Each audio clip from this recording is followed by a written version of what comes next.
So, how's everybody doing? Good. Eh. Good. I'm ready. Excellent. So, pulling up the session recap here. If my phone or my thing actually works. There we go.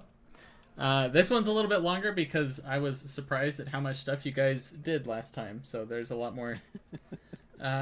We were productive. A little bit longer. Yeah, you guys were really productive last session. So, when last we left our heroes, they had recently cleared out the dungeon underneath the ruins of Fort Xeris, and then made their way to the great city of Andorra. While within the dungeon, they cleared out the rest of the rooms, finding that it still had some surprises up its sleeve. The party encountered a cube of slime and gelatin, a strange chest that came alive, and later, 2 orbs of light that seemed to be spirits, vengeful after their tombs were disturbed. Dealing with these challenges, the party found a fair amount of money, a ring with a small buckler on it, and a necklace that seemed to be valuable. Calvio, still curious about the vault, decided to go back and investigate. He managed to disarm the magical trap by speaking the name of the old Baron's daughter. Opening the vault and going inside, treasure glistened before the party. In the room, they saw a large pile of gold, several suits of armor, racks with 4 intact spell scrolls, chests with long disintegrated papers, presumably records, and a large brass statue holding out a red orb. Excelsior took the orb. Correct me if I'm wrong. I'm pretty sure it was Excelsior who took it. But Excelsior took the orb out of its socket, peered into it, and saw a golden-haired elf at a desk. The rest of the party followed suit and peered into the orb, and they all saw the same golden-haired elf, with the exception of Kakira. Yeah, Kakira's the only one of you guys who didn't see the golden-haired elf in this orb. Excelsior and Calvio went to speak with Horadine, gave him an update, expressed interest in taking over this land and providing protection to the denizens of this hamlet. Horadine informed them that they must take that up with the nobility in Andorra so as not to cause insult. The group then rested for the night, made their way. On the road, they came across the White Cloak camp, but decided to press on and avoid them. They also came across a traveling merchant that was selling fireworks and had spotted an interesting weapon at his side. Kakira recognized this instantly as a flintlock pistol. On a few of the evenings on their continued journey to Andorra, Excelsior spotted a shadow in the sky, surmising that it was a giant bat that might be following them. The group then learned more about the dagger that Calvio wields and its nature. Arriving at the great city of Andorra, the party spoke with Corporal Renton, received their payment, and made their way past the shanty towns and into the inn by the name of the Pilgrim and the Scroll. Inside, they heard rumors of the goings-on in the town, namely a fighting pit in the area called Nirsan Grounds, and the inn had a lively scene with a great big dwarf with a fiery red beard playing a somber tune on an interesting instrument. So, this is kind of what my dwarf looks like, except he's 325 pounds. So he's Gragas. Yes, he's Gragas. Yeah. So you can go ahead and do you want to provide any other descriptions of your character, Michael? I sent a picture to the face group chat of what he looks like. If you don't mind just describing it a little bit, if you can. He's got a long gray cloak with a fancy hat with a feather that matches the cloak, and he is playing what looks to be a new strange stringed instrument. It's making weird plucky noises. Yeah. What color is his skin? You can't hear it at all? What? Skin is dark gray colored. Excelsior would like to approach this dwarf. So I'm in the middle of a song at the moment, but once I'm done, you're more than welcome to. Oh, he doesn't even wait for you to stop playing. So this guy walks up to you. you want me to describe myself? Please. You see a 6-foot-tall man, apparently made completely out of metal.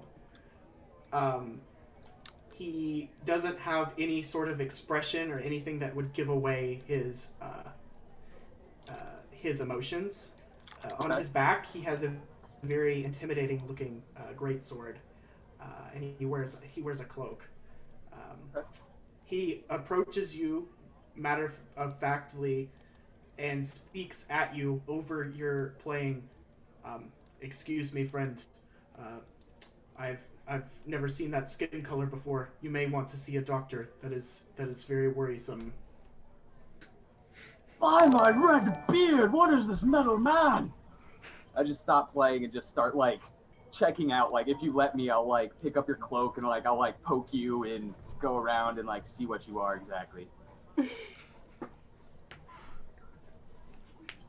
Is anybody else reacting? Yeah, what is everybody else doing at this time? Like letting it happen. I'm gonna walk up and kind of like put my hand on his shoulder and just be like, "You get used to it, but I wouldn't suggest poking around." I'm just gonna Hello. go get a beer and watch entertained. Okay.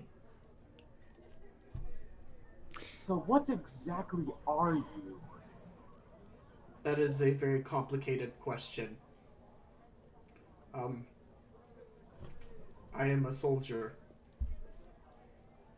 Sure, if my adopted father saw you, he would be taken quite aback. He's a blacksmith here in town. Ah, that is actually good news. I've been meaning to see a blacksmith. Well, I can show you guys the way after I'm done with my performance here tonight. I kind of have to finish up my time, though. I'm on the clock, you see. Okay. Well, I still think you ought to get your skin checked out. That doesn't Oh, look this good, is buddy. this is how I was popped out. It's okay. Is it like a blood condition? We believe it's because I have ancestry into the Grey Dwarfs. But that's all hearsay. I actually was born near the orphanage and raised over there until my stepfather came and found me. That is very sad. Oh, please, it's a good tale. Resume your song, Music Man. Did you play it? All right. I'm gonna go try and find a table for us to sit at. Alvio. You guys easily find. Actually, I guess I'll go sit with Marsica because she's already sitting at a table. Yeah, I'm just sitting nearby watching, drinking my beer. This is not beer at all, but you know. Beer. It's clear beer. It's Because fine.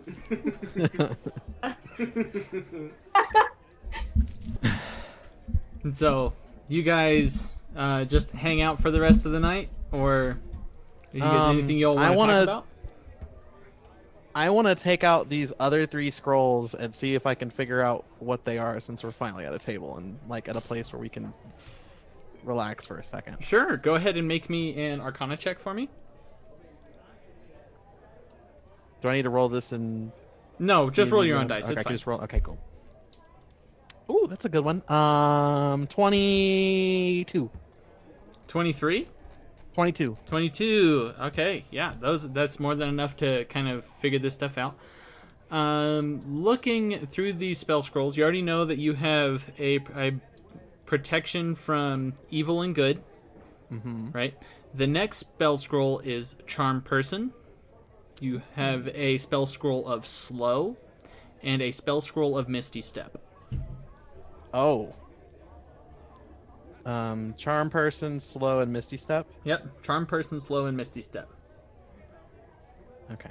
How long would it take me to figure this out, by the way? It'd probably take you a good hour sitting there, like Okay. pouring over your drink. Like, this is what you're doing for the next hour or so, trying to decipher this stuff.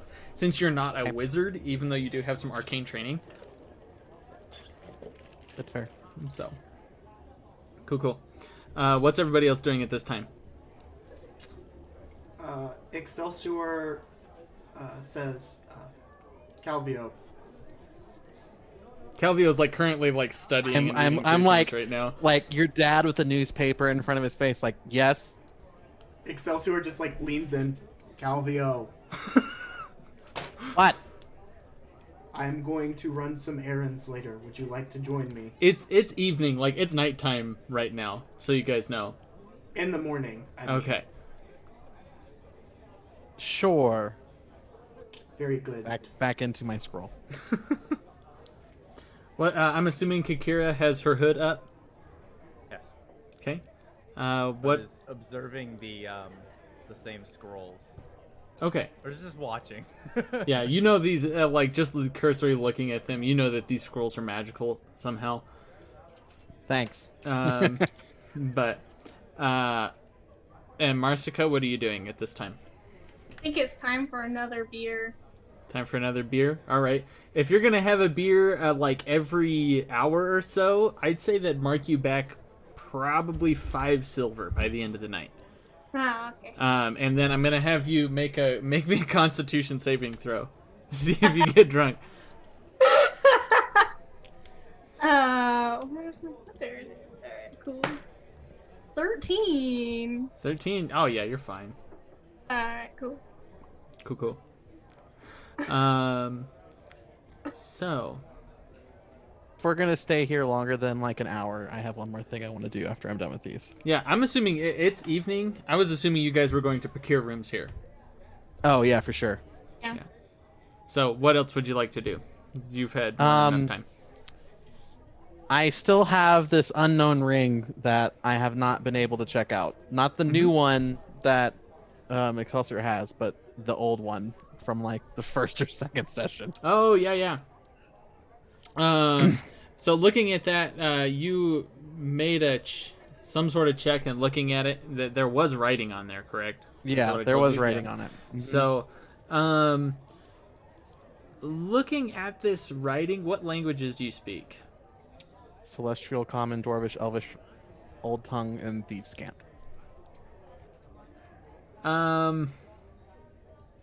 Make me an intelligence check. Oh shit. At least I'm kind of smart.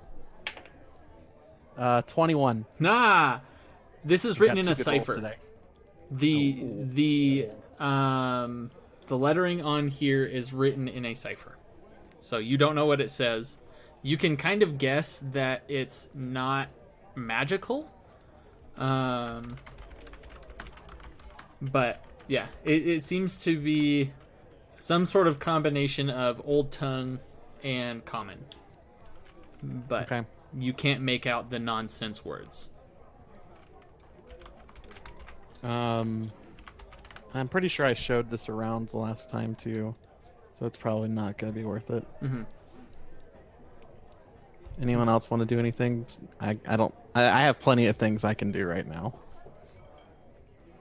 Yeah, if you have more stuff to do, as people can jump in at any point. I'm assuming Flint Fireforge is still up there playing. Oh yeah, I was gonna ask to roll a performance check. Yeah, go for it.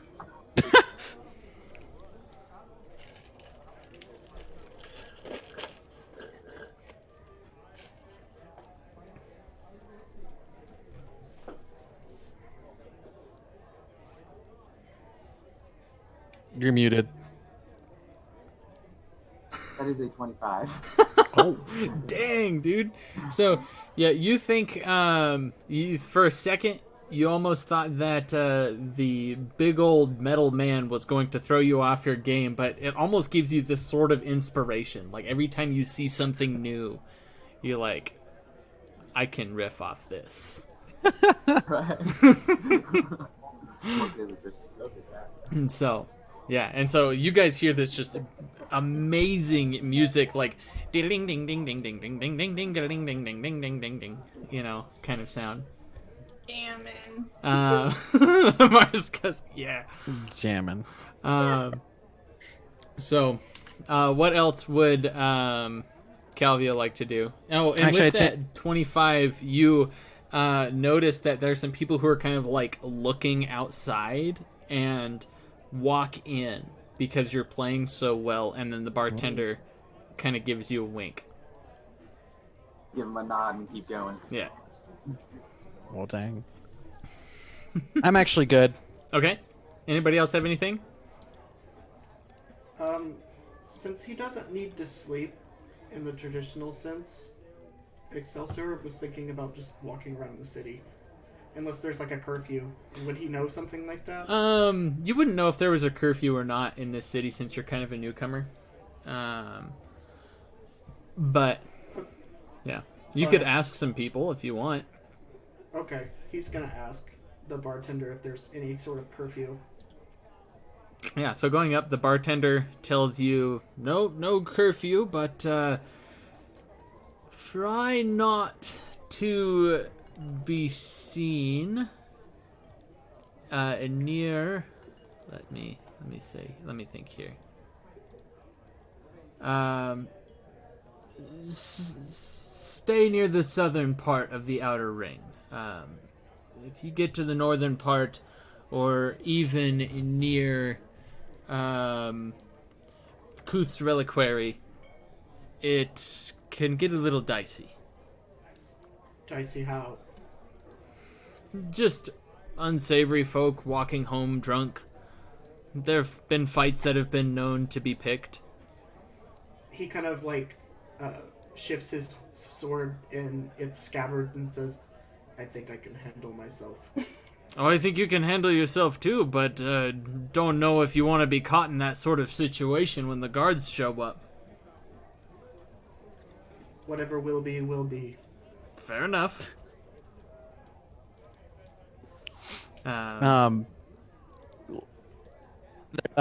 Chatting, I'm gonna ask him a question too.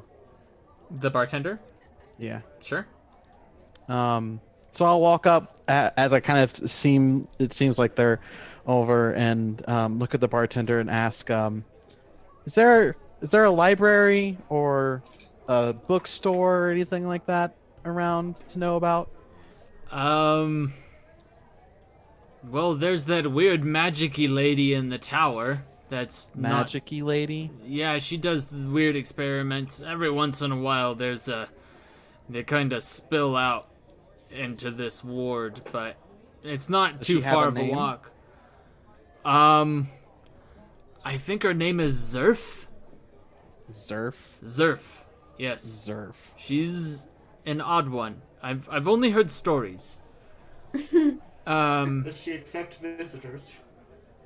A lot of our folk kind of stay away from her, and as soon as you say, does she accept visitors, this elven man that was sitting near the front of the crowd in the inn, like raucously cheering on our dwarven friend, he kind of pipes up and he says, "Are you interested in going to see Zerf?"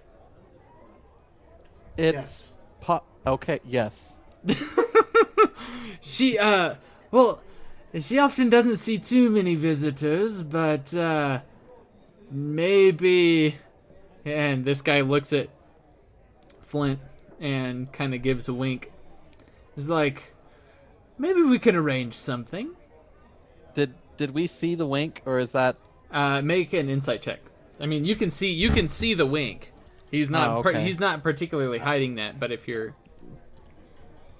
Well, would I know about people trying to scam people in cities? 16. Probably not, right? 16, yeah, I mean, you're also kind of an unscrupulous fellow, so I would say.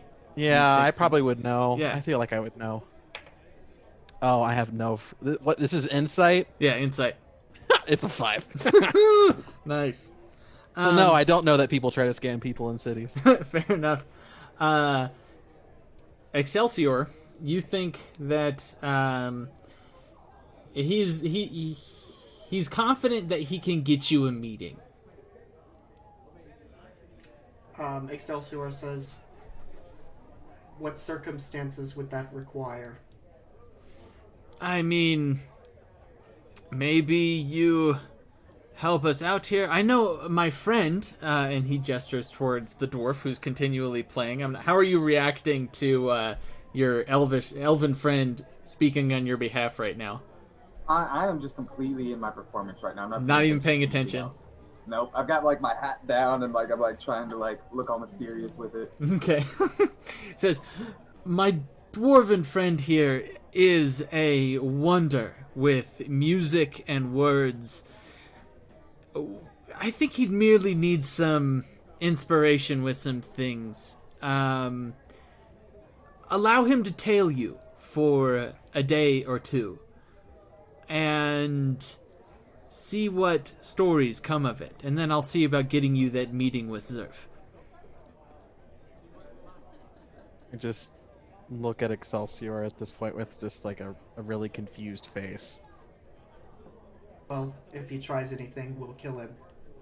He is a good man. I have nothing but admiration and respect for Mr. Flint. And then he kind of gives this over-the-top bow and says, Elgash, at your service. Oh, okay. I guess it couldn't hurt. Are you normally this forthcoming? I am what I am. That's fair, I suppose. Well, okay. let me buy I mean, you a if you're round so- of drinks, at the very least, for tonight. Sure, yeah. I do not consume. Is there anything I can buy you? That's in the I'll realm take of his. like a drink. Oh, you'll take his. I'll take his. That gets it taken care of then. 2 drinks for the human, and then he's kind of As like. soon as I hear he's buying drinks, I just kind of like throw up my hand and I gesture for him, like I want one. All right, I got you too, Flint. And so he comes back. It takes a second. Comes back with a round of drinks for you all, and he says, "Well, if you don't mind, meet us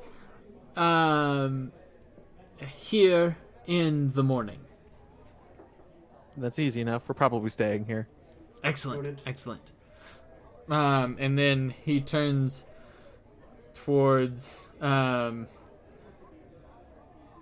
You guys have spent. What was your Excelsior? You had an insight check, right? It was an insight check of 16. 16. Not only like he seemed like he could get you this this meeting. Looking at him, it seems like he's been on the road a fair amount as well.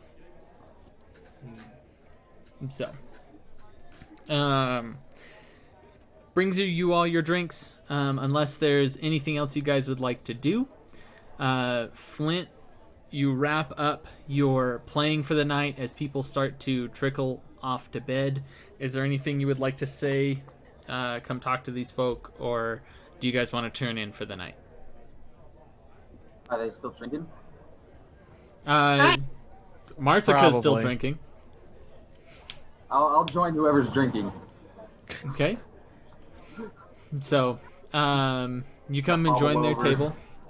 Excelsior, are you going to stay with them as long as they stay up, or are you going to He's going on his night stroll. going on your night stroll? Okay, cool.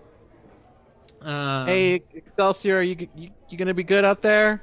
I know you don't really sleep. So, just so you're aware, Logan, you have to be in an inert state to receive the For benefits 6 of a... hours. Oh, for 6 hours. Okay, so you're gonna Yeah, take for only- like 2 So hours it's to not walk like around. Yeah. Okay, cool. So you're going on your nightly walk. Goodbye. Flint has come to sit at the table, and what you guys have this stout dwarf just coming, 300-pound dwarf plops himself at your table. So, you guys have to tell me the story behind that metal man. That is... I don't think I've ever laid my eyes upon something like it before. If we knew what to tell you, we would. He's don't touch his back. That's That's why. pretty much what we've got. I have no clue. Have I seen Alright. his back at this point? I'm pretty sure I've seen his back in like the thing and Yeah, stuff. he showed it to you. Yeah. I just he's seen a lot and he means well. Alright then. So, I heard from my friend Elgash here, I may be joining you guys for a little bit. So it seems. What? Oh, so there's a magic lady.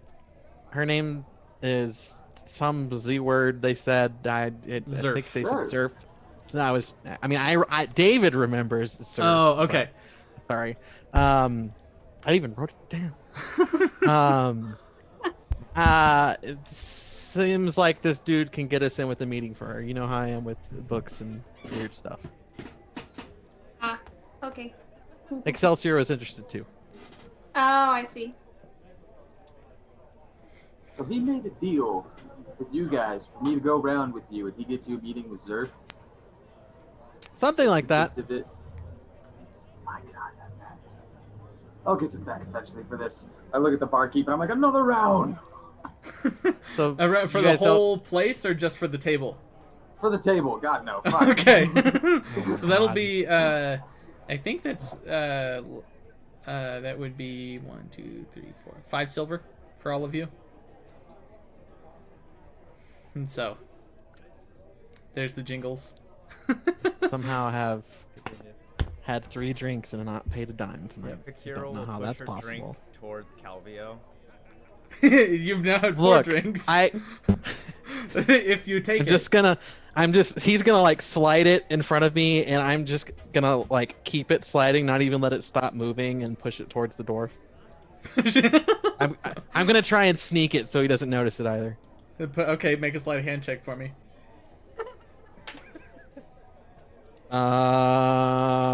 16. All right. What's your passive perception?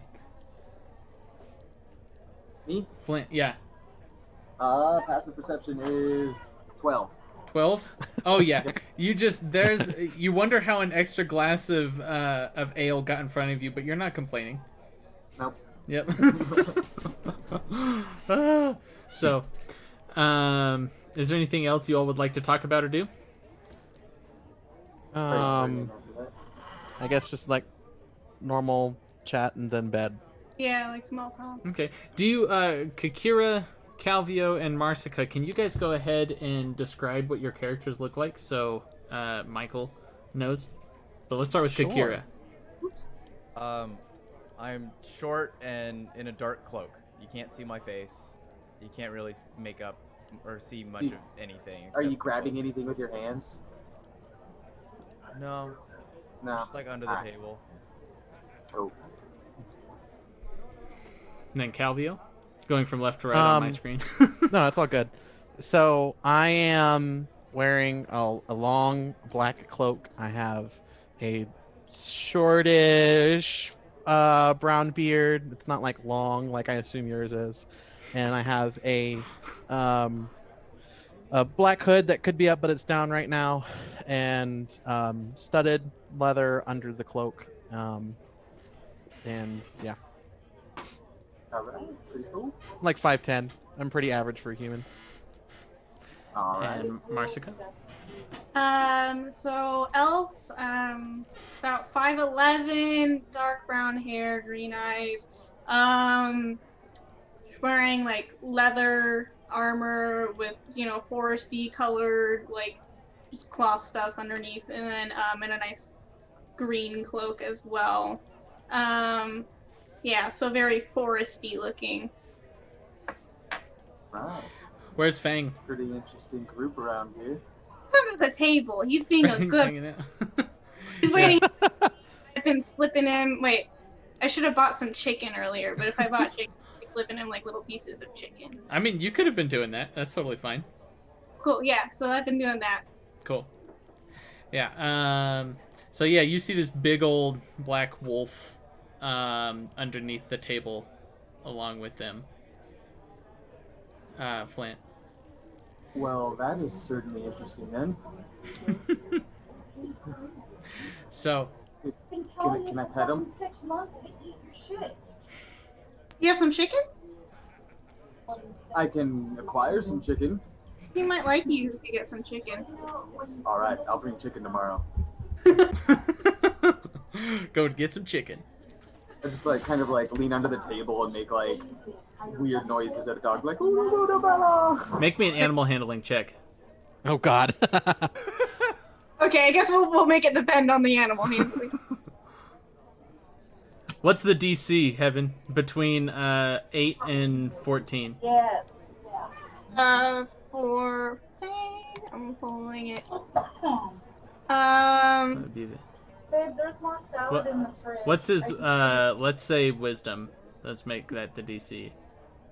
I'm looking for it. He has a passive wisdom, I think. Oh, he has a passive. Oh, okay. So his wisdom is 12. Okay, so it'd be a 12 for the DC. I got a 16. Okay, so Oh. Fang doesn't necessarily react, right? So Yeah, you with a 16, you can go ahead and describe what Fang does since he's your pet. Like sniff his hand a little bit, then Okay. Hey, sniff at him. He's like, "Hey, who are you?" no growling. That's good. Growling. Well, yeah, he rolled kind of high, so Yeah. Like- I I guess. just kind of like pop up from under the table and just like, my God, he's gorgeous. Thank you. So, you guys continue like this for the rest of the night. A room for each of you for the evening will be 5 silver. I'm really liking that number tonight, apparently. Mm-hmm. I'll But just head home. I'm not gonna stay at the inn. you're not going to stay at the inn. You're going to head out. Yeah, I'm gonna head home. Okay. Yeah. I mean, working on the outer ring, they would provide a room for you for tonight. Alright, Since, so I'm especially thinking with they're that, okay. yeah, especially with that 25% performance check, you brought in a lot of business. All right. So- I'll stay the night. Yeah. So yeah, they'll provide a room for you tonight. And you would know you need a separate passport to get into the inner ring than from the outside to the outer ring. Does that make sense? Yes. Okay. You'd need Do like I have such documentation. passport? You would. If I live here? You would, yes. Okay. So you guys have, the rest of you have the paperwork to get into just the outer ring at the moment. So, moving on, as you guys turn in for the night, Excelsior, you walk through the quiet streets of Andorra, Do I and see anybody? you see a couple of like stragglers, just walking home from the bars, but it's kind of a really grand city. It's nothing like. It kind of fills you with this sense of almost comfort with the amount of people that you had been used to just being around. But it also seems kind of out of place.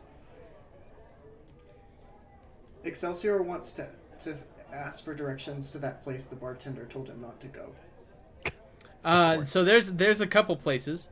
He said to stay away from the north end of the outer ring, but Okay. he also said to avoid, I think it was Kirath's menagerie, something. I need to find the name that I have of it. Or to avoid Kuth's Reliquary to the south. And so that would be farther to the east from where you're at, or you can make the long trek around to get near the top of the city. So let me... How long would it... If just asking around, does he know how long it would take for him to get there? It would take quite a while. Probably take about an hour of just walking and meandering to try and get to the northern part of the city. Let's Well, he's move. not doing anything else. Let's move you all over here, so that you can see the full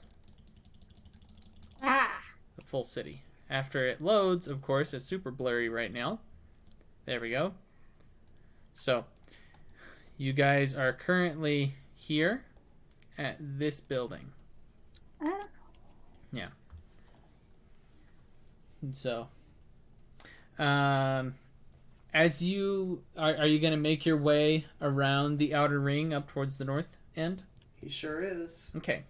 So as you walk past a grand temple to your right. Quite a few different just little neighborhoods. After about, let's say, 30, 45 minutes, to your right, there is this great large graveyard with many headstones and several mausoleums. And it's on this little bit of a hill, so you can almost imagine that these mausoleums descend to deal with the amount of dead that a city would have. Continuing along, you find some closed up stalls, and crossing the bridge. At this point, getting here, the city is relatively quiet. So go ahead and make me a perception check. Okay.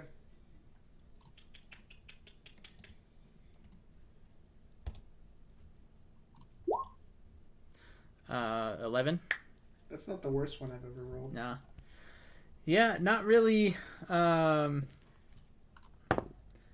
really anything of note as you continue. You find some more relatively large buildings. You think there's some other large inns up here. And as you are nearing the hour mark, you've reached this area near the top. And very off in the distance, you see a decrepit tower. But it would take you probably another 30 minutes or so to get there. 30, he's going to go minutes. check out the tower. You're going to go check out the tower? Yeah. Okay. Another 30 minutes pass. Every once in a while, passing by a townsfolk.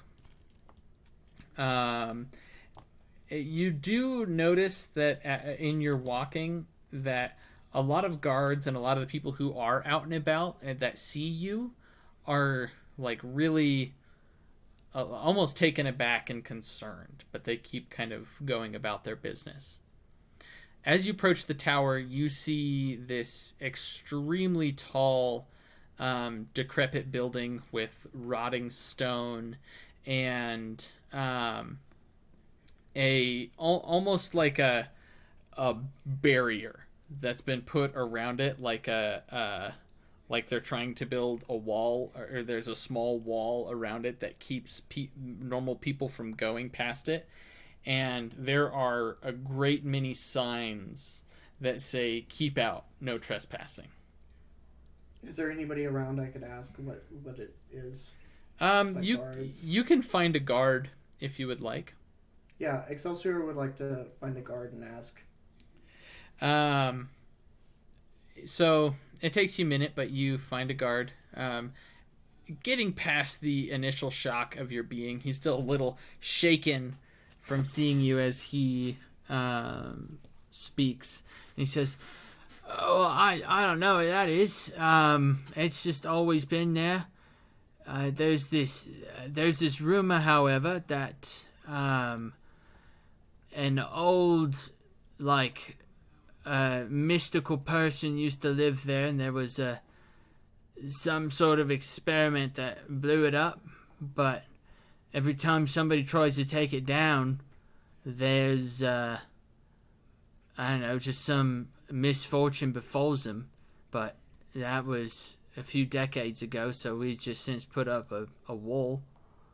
Is there any connection to the tower in the south part of the Outer Ring? He kind of like his eyes almost glaze over. Like he probably wouldn't have even thought to make that connection. But and he says, I don't know. I don't think so. Huh. I have one more question. Yeah, Metal Man. I am... in my travels, I met the father of a military man here in the city. He asked me to check in on him. Do you know where I might be able to find his whereabouts? If you're looking for a soldier, you can either speak with some of the commanders in the outside forts. They might know, but if you go, it'd be hard to get there. But the Krialan training and turning grounds, they have all sorts of records. They keep records of all the people in the military. What? How hard in what way? Well, it's pretty closed off to common folk. You have to be military to get there. He kind of like dings on his chest. Well, I'm not exactly common. Right. I could see that, but you're not military, is you? I am actually a soldier. His eyes kind of widen, and he's like, "Oh, I don't know what kind of crock of shit they've been doing now." Well, you should have no problems getting into the turning grounds. Why are you asking me about it then? Right. Thank you. You have been of much service. And if you want the name of that again, I can type it in our chat. Yeah, I'd say go ahead and do that.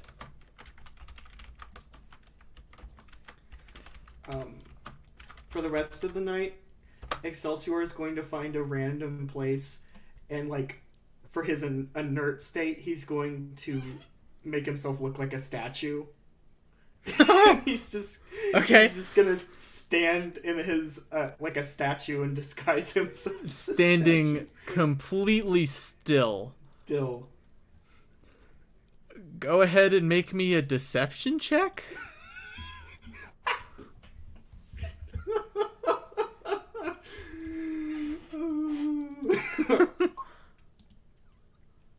That's not the worst I could have done. So it went about as well as we thought it was going to. Let's be real. Do you? So you got a 9.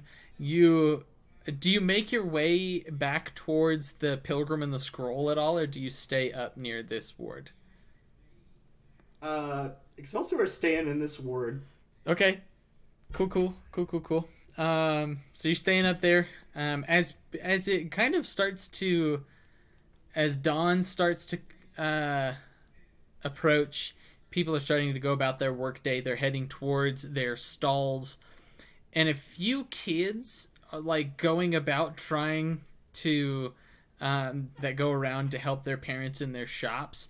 They're the first ones to spot you. There's a couple of kids that look around and they see that your eyes, like that the glowing is there, and then it's like, "Mommy, Daddy, what is that? That wasn't there yesterday." Excelsior is gonna like try and move just a little bit, but not a lot. Are you doing it with any particular intent, or are you just moving? Just to see if he can freak them out. Okay. I guess go ahead and make me an intimidation check with advantage. They have no idea what you are. Is this Logan speaking or Excelsior? It's both. Let's be real. Oh, Jesus, wow.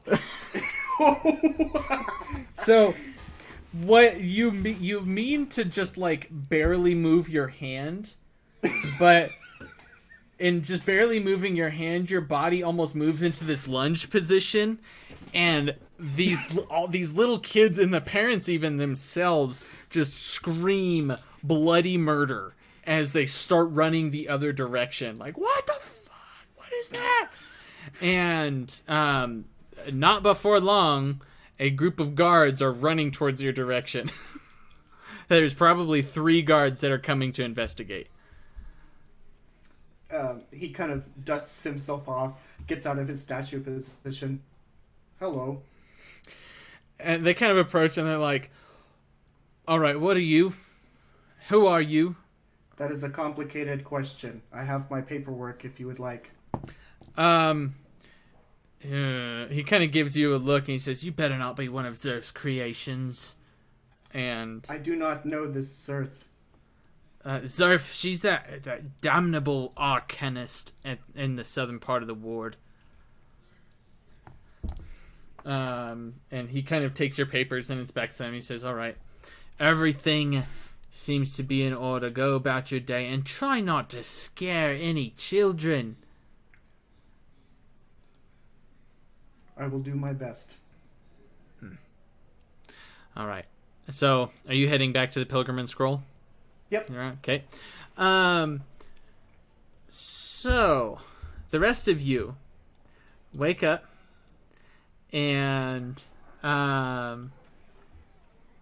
you come down, have your breakfast, and normally by now you've spotted Excelsior, you've come across him at some point. He hasn't shown up for like a good hour. I'm gonna just like look at Calvio and like give him that, uh-oh look. He didn't come back, did he? I don't think so.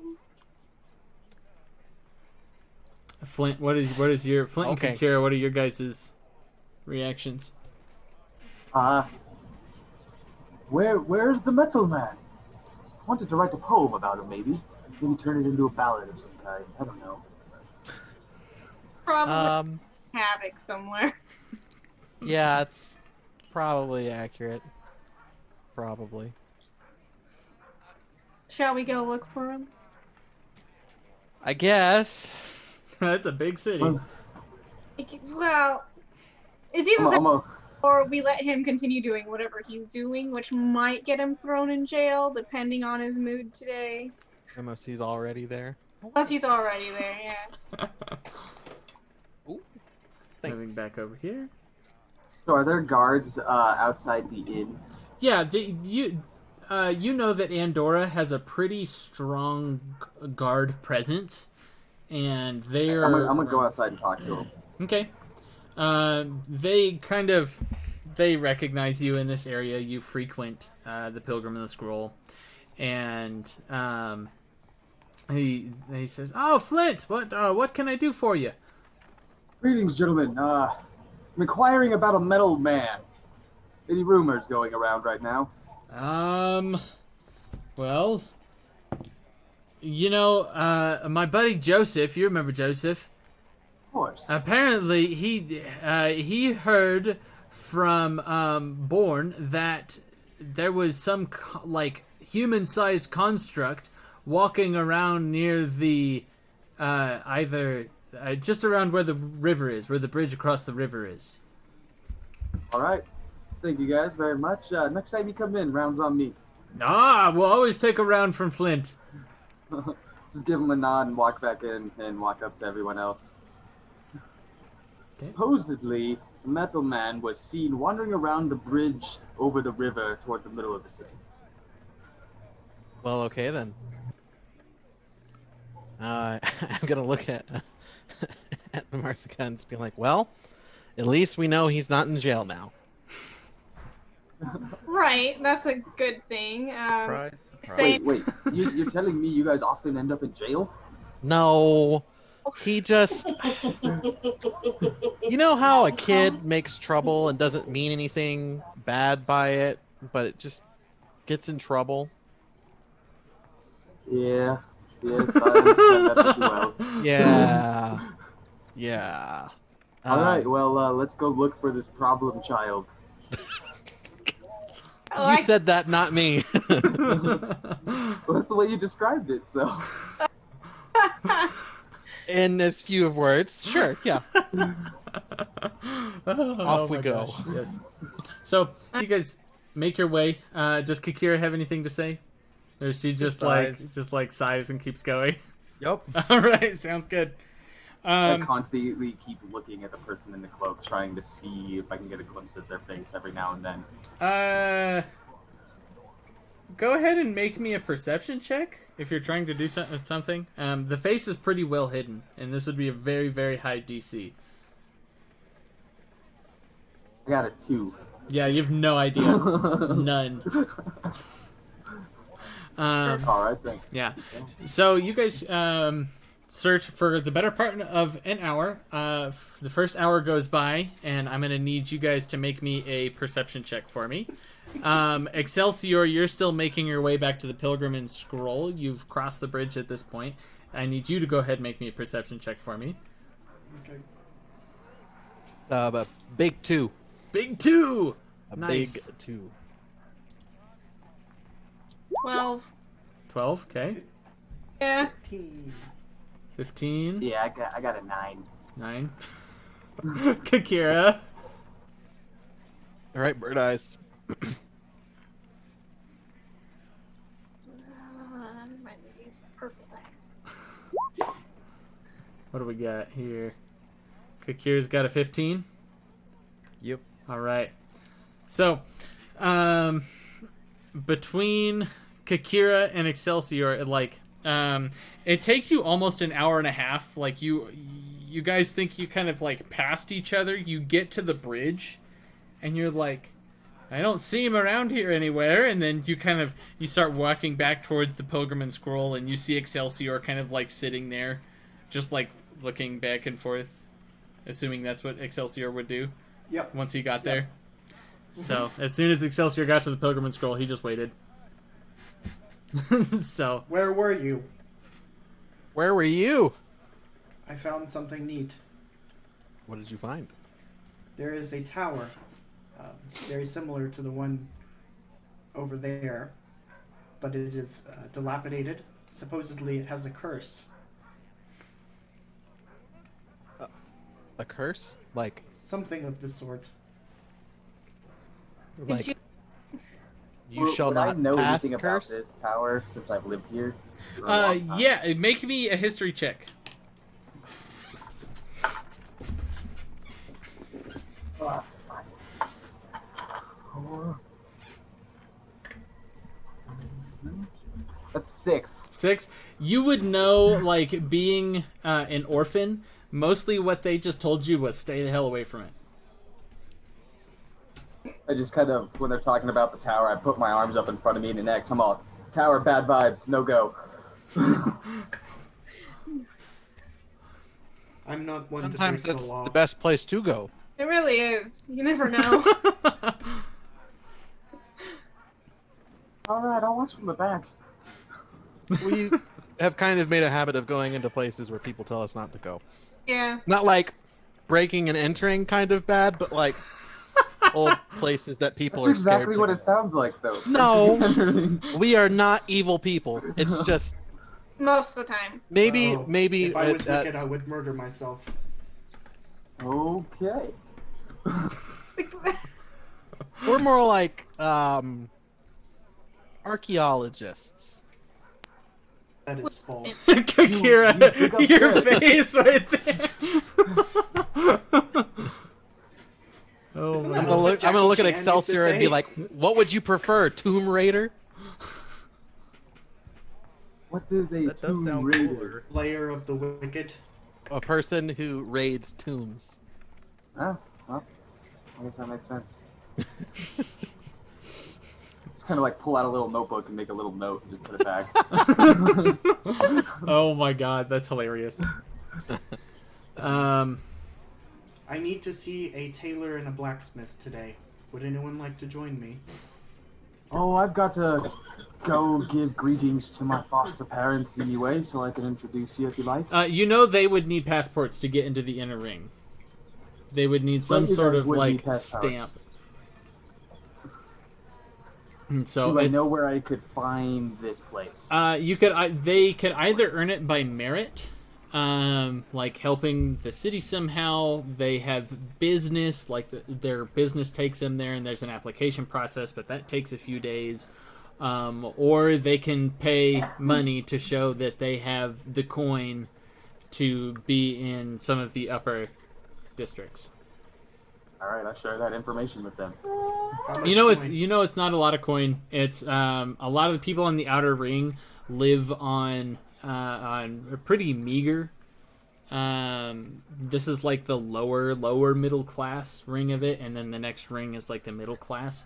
So for a normal person to get past, it'd probably be just a 5 gold one-time payment of just a stamp on their passport to be able to get in.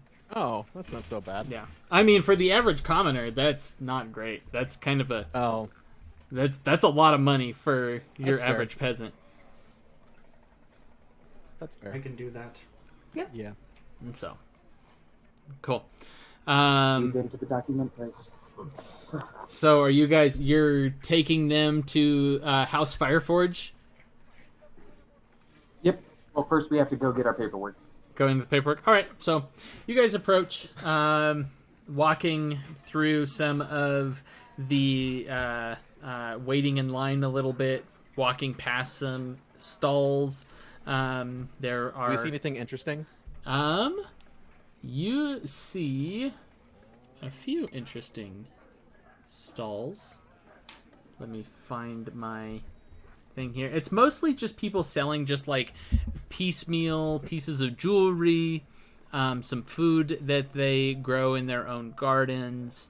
But for the most part, you don't see a whole lot else that's terribly interesting. It's like your general food market, since these are just stalls. That's fair. And so, yeah. So as your guys are waiting in line, go ahead and make me a perception check for listening. 16. 16. What did everybody else get? Oh, hey, not 20. Hell yeah. Plus 1. 7. 7. Okay. You're too busy just like analyzing these people. Yeah. Very interesting. Oh, Wow. Kikira Okay. Marsuka? that was perception, right? Yeah, perception. Okay, cool. Just making sure. Dang, guys. All right, Kikira got a 24. Haven't gotten 11. Marsuka got 11, 21, and 15. So, let's say it was Calvio, Excelsior, and Kikira heard a little bit farther back a kind of a middle-aged woman, like a couple of middle-aged women speaking to each other, and one of them says, did you hear what happened to my cousin's daughter? And the other one's like, no. Well, apparently she went missing out, and they had some rough times, so they were booted out and live in Boral Shanty now. But their daughter went missing quite a bit ago.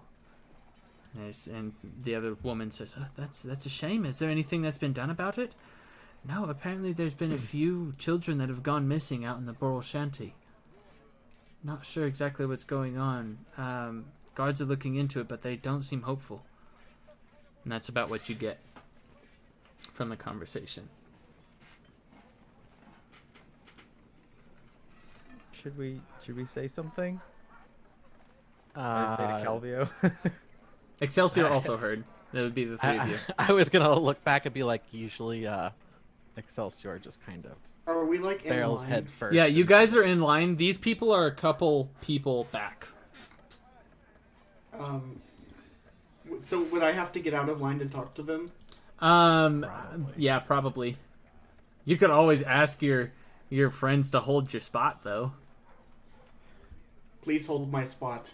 See, Don't I worry, told I'm you. big enough for 2. Goes Only and if does you the don't- thing. Only if you don't cause any trouble. Where are you going? Canvassing. Canvassing. What are you... Excelsior is gonna approach the women. Making us look like burglars still. So as you Using the lingo approach for them, it. as you approach them, both of them kind of like are taken aback and are like, Excuse me. what are you? That is a complicated question. I am here to help. I have heard of your plight, and I'm sympathetic. Did you hear that my husband's cheating on me? That terrible human. I can fix that too, but I was actually referring to the missing children.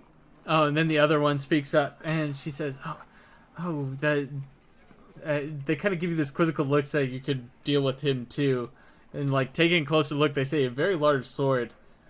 And she says, "Oh, that won't be necessary. He'll be fine." And the other woman speaks up and says, "Oh yes, my sister, Agnes, her daughter recently went missing a few days ago." Would you be able to put me in contact with her? I'm somewhat of an expert at solving these kinds of problems. Sure, yeah. If you're able to help, I'm sure the guard would appreciate it. There's she lives in the Boral Shanty, which is just outside of the outer wall. If you want, let me give you directions to where she is, and she kind of like takes out a bit of parchment, scrawls some directions, and say, tell her that Gerda sent you. He nods. He says, affirmative. And says, "Oh, I'm sure you're able to help, or I hope you're able to help." Would we have I hope heard so all as of well. this, by the way? Yeah, they're not being particularly quiet at this point. The rest of you would hear this, including Flint. I'm gonna look at Kira and just say, we should really know better than to let him go talk to random people by now. I say we help him. Good. I'm not saying we don't help him. I'm saying we shouldn't let the metal man go talk to normal people. Takes them by surprise every time. Can Every we time. even stop That him is though? true. No. No. We've learned what happens when we try to stop him. We've stopped him. Yeah. Well- Kinda. I Kill think it's more of a pause than a stop. Count Got to him to 10. count to 10. That We was got him to pretty good. count to 10. You're right. We'll see if that sticks. Excelsior has he's back approached by at this now. point, and he's heard a little bit of this conversation. Did I do good? You did well. Yeah. Good. Did well. Remember, count to 10. I wasn't going to stab that woman. Good. I see no reason I should have to count to 10 for that. Good. I'm just testing you. It's just a test. Excelsior says, perhaps I will take that dagger. I'll test you. Maybe not in public. Yeah, let's not do that right here. I just The look line- over and I'm like, is that a sex joke? No, at this point I'll what would I do? I'll say no, it's nothing like that. I just have an unusual attachment to an item I possess. Unusual attachment. Which could be a sex. Ah, You never know. I'm just I understand, and I pull out the instrument I was playing last night, and I'm like, me and Big Bertha go way back. would Excelsior recognize that instrument? Make me a history check, I guess. Yeah, make me a history check. God. Okay. Aren't you good at that? What is Nope. that? No. Nope. What did you roll? And 10? Yeah, you're not really sure. Not really sure. is what it 3,000-year-old is. robot knows nothing of history. Yep. older than 3,000. Yeah. So you guys have approached the gate at this point. The guard says, "You're trying to get past the gate. Do you have That's the idea. what business do you have?" I show him my passport, and I'm like, I'm bringing them to meet my family. They're friends. Oh, you fire-forged. All right, that'll be 5 gold each. Excelsior And of the pulls 5 out gold. 5 gold. Yep. Okay. I'll shell out your 5 gold. And move you back over to the big city map. We'll zoom out just a little bit here. And Where is the Fireforge house? it is in. Do you see the number 10? I remember that one. Mhm. It is in that district. All right. Yeah, that's where the Fireforge live, because that's the kind of dwarven district of the town. There a tailor along the way? Yeah, you can find a tailor along the way. Is there somewhere to buy armor along the way? You are going to a blacksmith. Oh, excellent. Yeah. So Are you asking that out loud? Because if you are, Excelsior has some extra armor that he no longer needs. I'm looking for studded leather armor. Oh, never mind. so sad. So you guys approach, finding a tailor along the way. You enter the shop. Flint leads you to a tailor easily. And what would you like to purchase? Excelsior says, tell me, do you do banners here? And it's kind of an older gentleman with thinner hands. He says, yes, I can do some banners. What do you have in mind? Excelsior kind of sketches out a rough drawing of some scales, and he says something like this. Like scales, as in like the like just scales of justice, like okay, measuring yeah, scales. He's and says, "Oh yes, I can. That's fairly easy. What background would you like, and on what timeline, and how large?"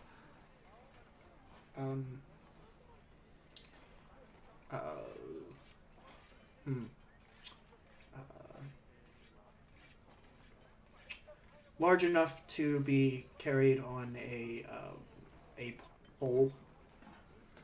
So, are we talking a large banner like 5-6 feet, or a smaller banner like 3 to 4 feet long? Let's and do that's 5 to 6 feet. All right, I'll do 5 feet.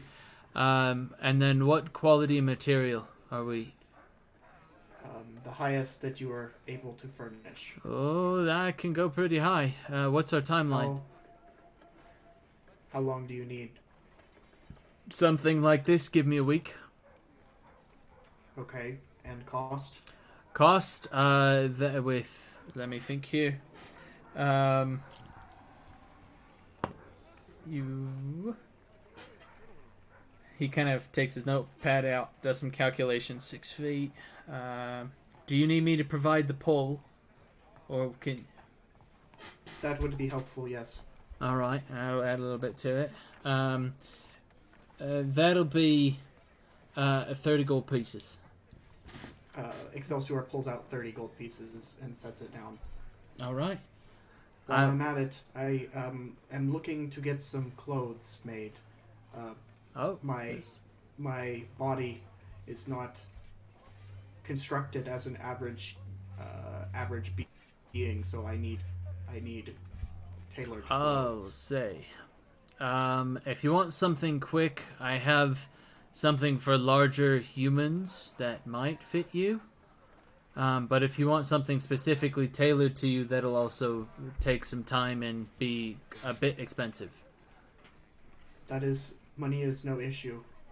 All right. Well, if you don't mind, if you want me to measure you out, please come this way.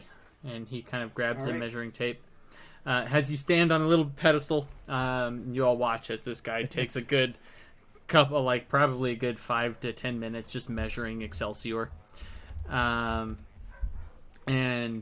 he says, "You're 6 feet tall, right?" Yes. Okay, cool. And he's like, "All right, 6 feet tall, large build. What quality of clothes? Are traveling clothes, nice clothes, going around the town? Nice clothes. I'm gonna send a picture of what I have in mind. Okay. In chat. Facebook chat or otherwise? Facebook chat. Okay. And he also wants a new cape. And new cape. You can do that. No capes. No capes. Oh my gosh. Did you send it to me personally or in... I'm sending it now in the group Okay, chat. cool. Let's see if Facebook isn't loading on my computer for some reason. That's fantastic. Dear Lord.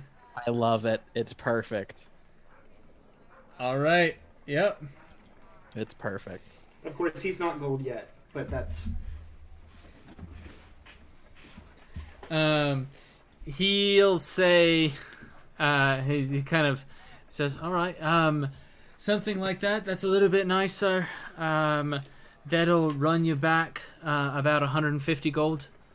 And Excelsior pulls out another 150 gold.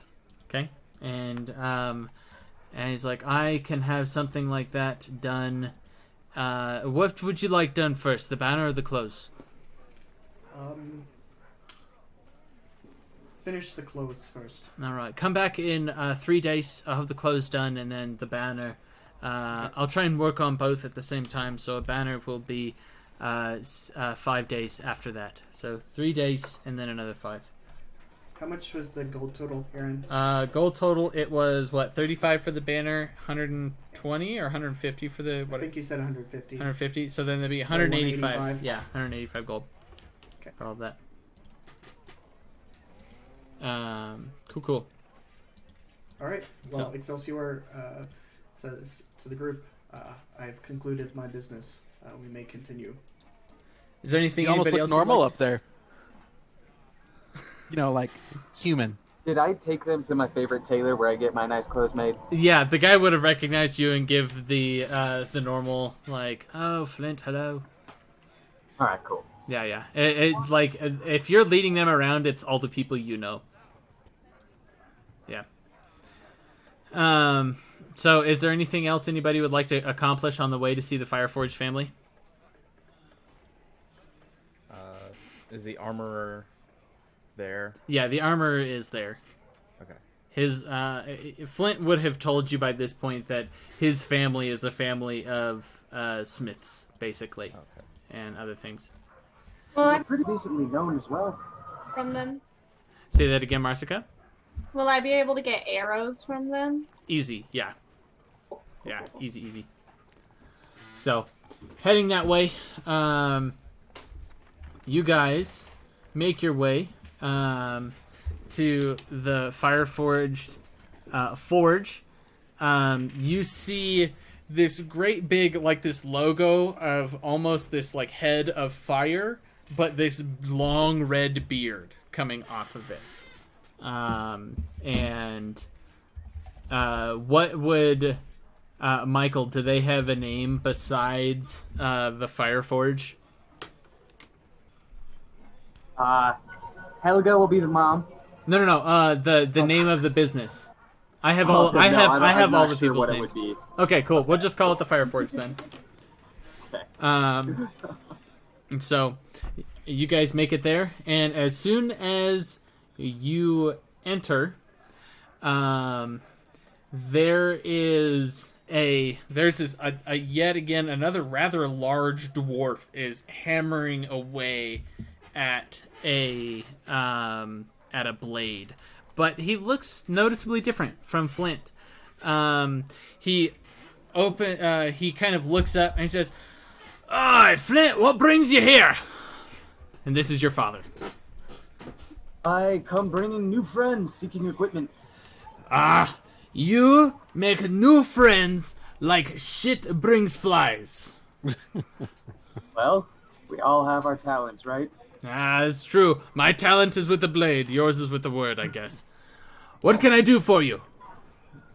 I just kind of motion at everybody, like, And then he turns and looks at everybody. Tell me, do you have any experience working with gold? I have experience taking it and spending it.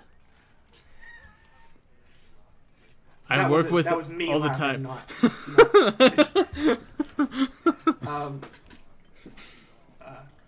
I am interested in a project that would involve gold plating metal. That would take away. Well, you just want to put the gold on top of the metal. That is correct. The gold would have a tendency to maybe dent if you are using it for battle. But I can see if there's another metal supporting it that it might be okay. You just might have some dings that show. It might be a little tarnished after some time. He kind of. What are you, by the way? I'm not one to judge, but I try not to have a reaction when I see people I don't understand, but I've never seen anything like you. Most people haven't. That's normal. I was constructed long before this time. I suspect there may not be others like me. I recently dealt with some difficult emotions. I am looking to make my form slightly more aesthetically pleasing. Okay, hence the gold? He nods. I'll see what I can do, to plate it. Excelsior pulls out, like, all of his remaining gold. So it's, like, upwards of 1,200 gold. Okay. It's 1,500 gold. And he says, if you need the raw material, I believe this may be sufficient. Flint, having ample experience with his father, almost sees, like, the big, like, money-grubbing eyes kind of, like... And he kind of, like, swallows the excitement. Yeah, like he sees the dollar signs on his eyes. And then he says, "Oh, I think I can work something out for you. It's not going to be cheap, but Noted. I'll do some look. Do you need me to personally graft, like, what do you want the gold for? Do you want me to graft it to some armor? I don't see you wearing any armor." I am the armor.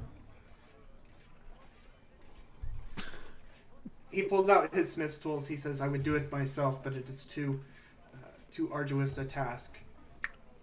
Do I need to plate you? That is correct. That's going to be an extra charge for the weird factor. Okay. I don't know. Come on, Dad. He's my friend. Make me a Besides, persuasion when did you check. get to work on another metal man like this? My God. Who's making a persuasion check? Flint. Unnatural 20. Dirty 20. And he says, all right, because you're a friend of my son, then yes, of course. We can do. I won't charge you extra for it, but it will be costly. Give me a couple of days to figure out how to do it. But I guarantee it, no other smith in this city rather, can do what you're asking. Excelsior says, "Good. Then me walking around the city will be like free advertising for you." You know, I hadn't thought about it like that. It would be. Flint, I like the friends you bring in here more and more every day. What can I say? I know how to choose them well. Most definitely. Now, you're coming to visit. You better go say hi to your mom. If you leave again without saying hi to her, you know she'll have my hide. Oh, on that note, and I kind of move my little legs into the back and start looking for her. Yeah. So there's a little kind of estate that's attached to it. And are the rest of you going to join him in this, or you just kind of like sit out and wait? I I would like to inquire about some studded leather armor. Yes.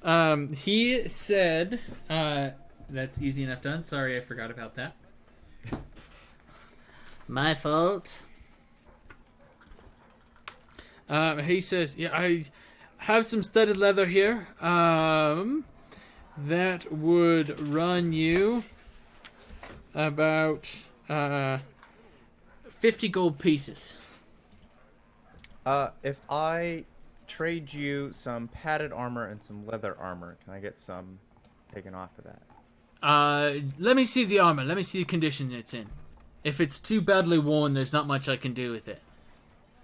I've got one of my sons here is a leather worker, so he might be able to patch it up a bit.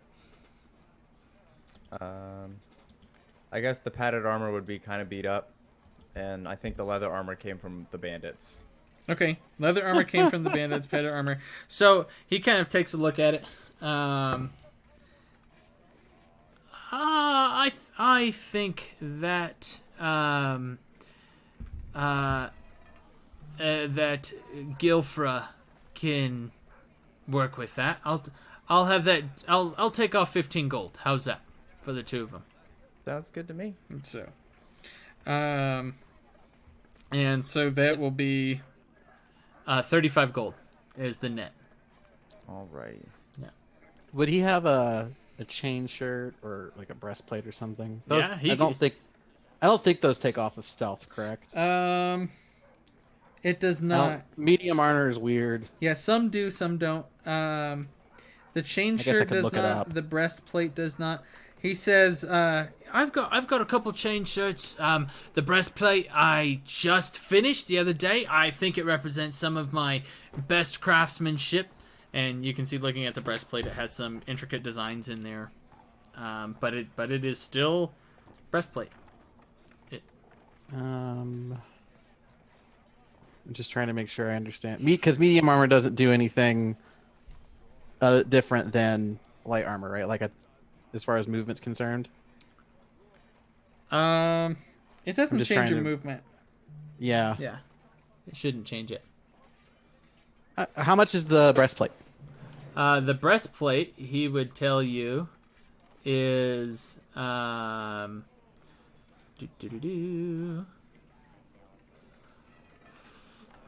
he would charge you 425 gold for the breastplate. How much is the chain shirt? The chain shirt is 65 gold. That's vastly different.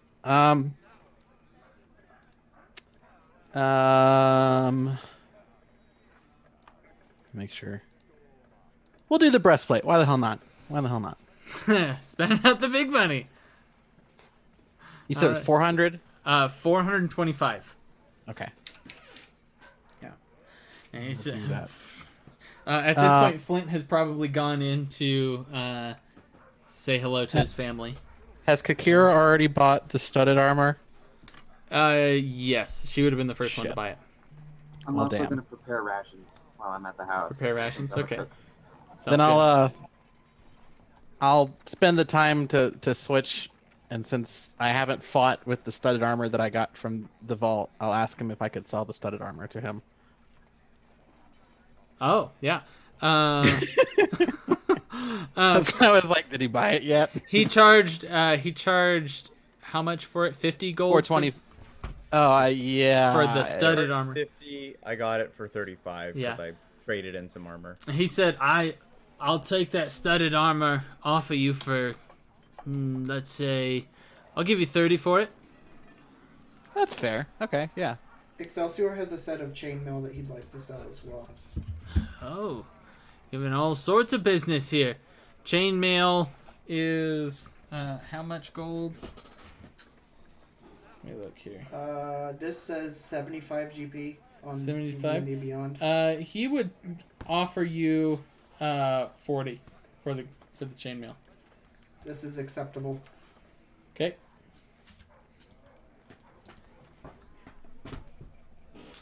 And then Marsica wanted arrows.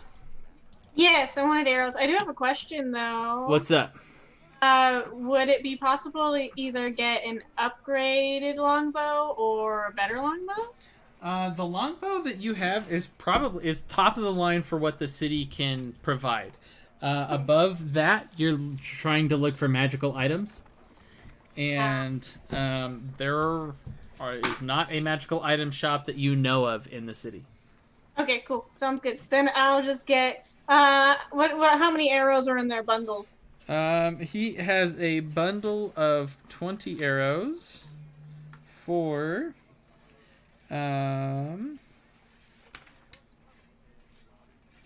ammunition, arrows. 1 gold per bundle. Perfect. So I will get that. I'll just get 1 bundle. Okay. Cool.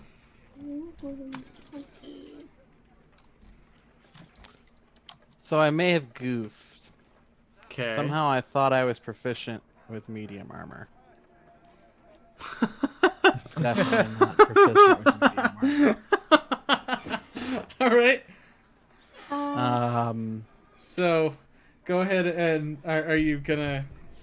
We can go ahead. I mean, Calvio would know that, so I don't mind rolling that back if you want to take it's on you if you want me to try and futz my way out of No. that. It's like Calvio would know, so I'm fine. You can go ahead and add Okay. that 420 if you give the breastplate back. Well, yeah. Would you want My the bad. studded leather then? Probably. Yeah. So then take back the Sorry, I 425 and then subtract the what was it? 30 that he gave you. 35. 30, Or 35. 30, yeah. Yeah. My bad. It's all good. We all make mistakes. And so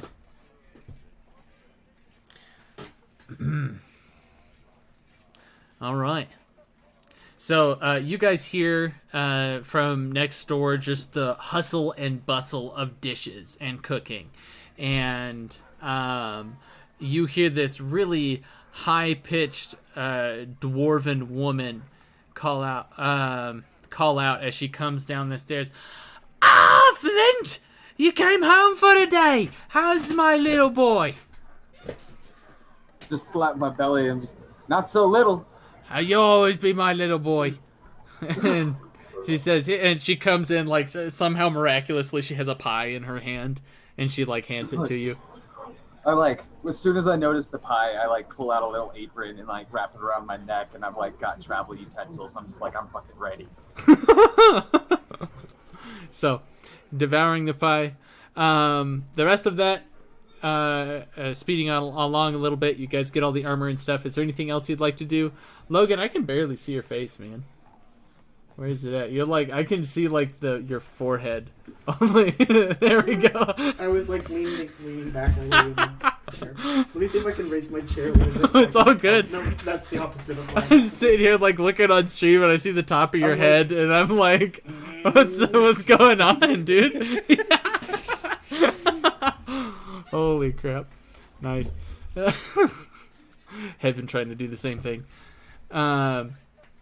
So, you guys exiting the fire forge. Oh, the day's yours. What are you doing? Well, I believe Excelsior signed us up on a mission.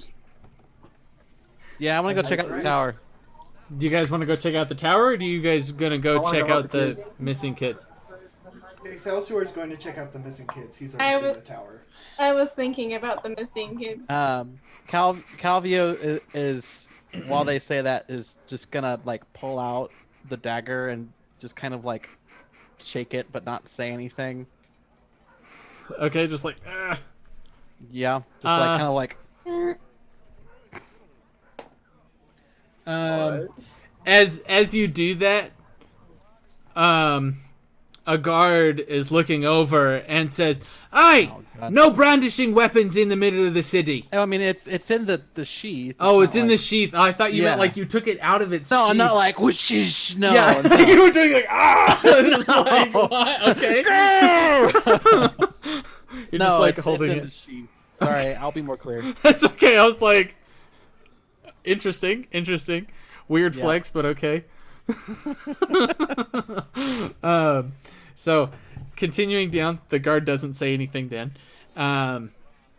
Heading back out, you get into the outer ward, crossing through the gate. On your left, you see a crossing the most southern gate. On your right, you see a very large parliament-looking building with very well-dressed people coming in and out. And on your left, you see a very large tower with a bit of green, some trees, and a pool. So you guys are exiting from this gate here. Calvio, did you say something about a library in that tower? I didn't say anything about a library. Kakira, you would know that there's a library in the Zionist Enclave in the previous ward that you guys were just in. Okay, so I didn't hear anything about the Zerf's tower. You probably would have heard a little bit about Zerf's tower, like having come through. Yeah, they didn't say anything about a library. They just said that there was the magic-y lady. Yeah, She might have something. There's an Arcanist that lives there. You can assume that an Arcanist would have a bunch of books, but it wasn't explicitly stated. Got it. But Got you would know, having stopped here, at least on the way to the small town, you would have stopped at the Zionist monastery. So While we're walking, I'll just be like, no, but for real, I want to figure out what's going on with this dagger before we go get ourselves into more trouble. That's a good idea. Before I get myself in trouble, I mean. You guys are by the Wizard's Tower. Make me, what's y'all's passive perception, by the way, again? 14. 11. 16. 16? Okay, so with the 16, Marsica, you would realize, looking up at the tower, in one of the windows, you see a familiar elven man walking back and forth, like taking notes and things. And this elven man was the one you'd spoken with in the tavern. By the name, this is Elgash. He's in the tower and he's working on things. Oh. I'm like, hey guys, look. It's Elgash. Well, yeah, he is the wizard's apprentice.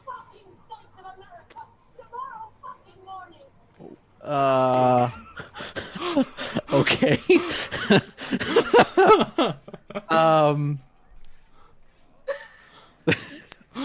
I casually shrug and keep going, like, all right. That mostly reacting to what we heard in the background. Yeah, we did. Yeah, sorry, that wasn't in character at all. That was just the background. I knew shit. That was the guy that was telling us to take Flint with us, right? Uh-huh. Okay.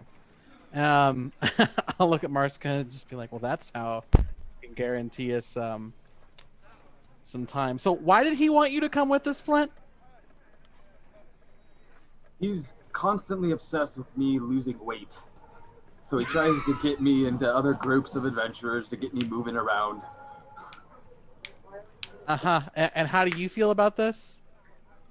As long as I can roll, I'm ready to go. Slap my Roll? belly. Like, literally roll? Yeah. Can I see you do this?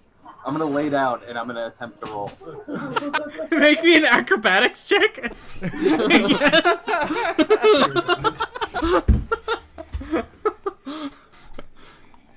That is a natural 20. Oh my god! Okay, yeah. You watch as you are walking past Zerf's tower. Flint says if he can roll, he's ready to go, and he kind of tucks into this ball almost. He hands off his musical instruments to you so that they don't kind of get crushed in this process. But be careful with these. I made them myself. Yeah, and he rolls gracefully for like a good like he could keep going, and he goes like almost a good like 30 feet, and then he kind of like stops himself and gets up and is like, Slap my belly and give him a nod. I'm like, see, I told you. Is there anything preventing us from entering the tower now? Is there a I door would like at the not. bottom of the tower? There is a door. Excelsior is going to go up to the door and knock. I was about to say the same thing. That sounds great. So both of you guys walk up and like almost try and like race each other. It's like who's gonna get to the door? You both get there at the same time and knock.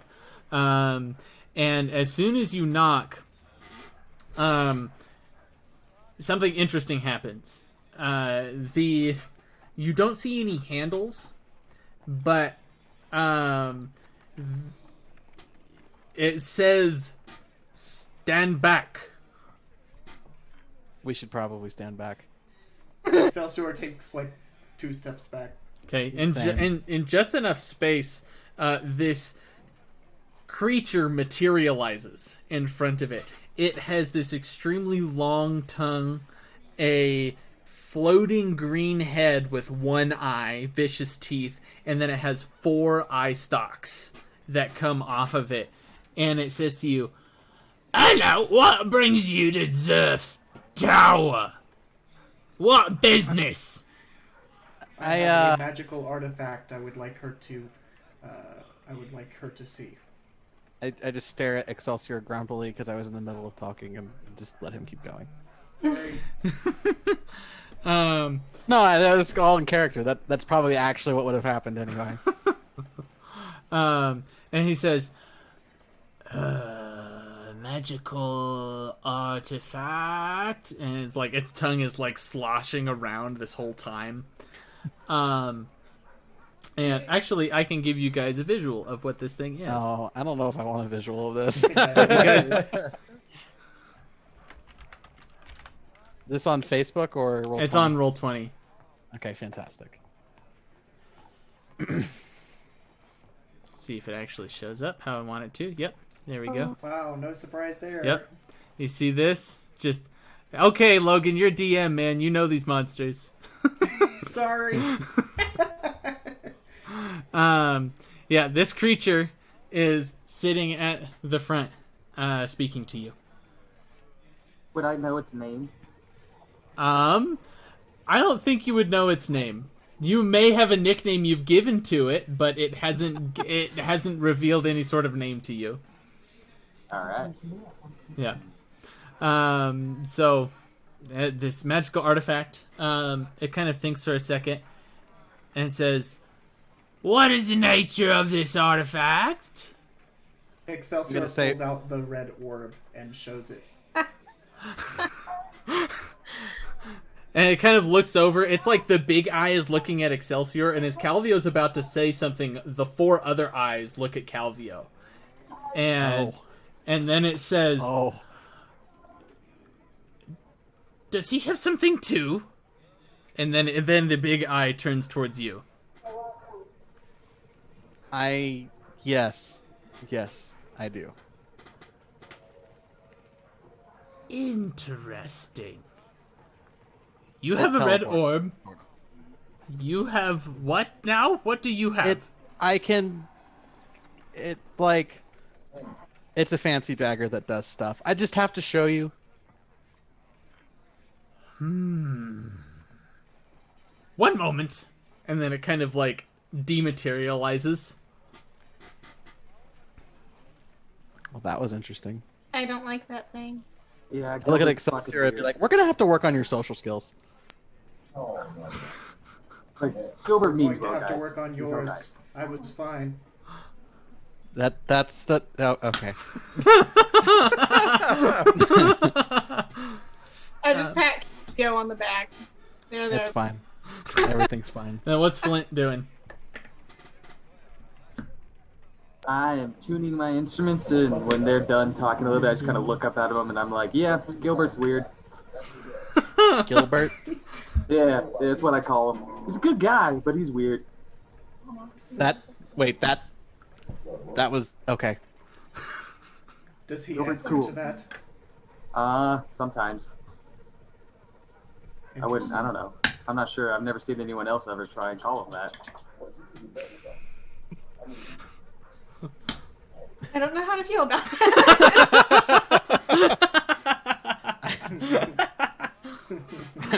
at God. Excelsior and be like, you know what would be socially acceptable? Calling him Gilbert.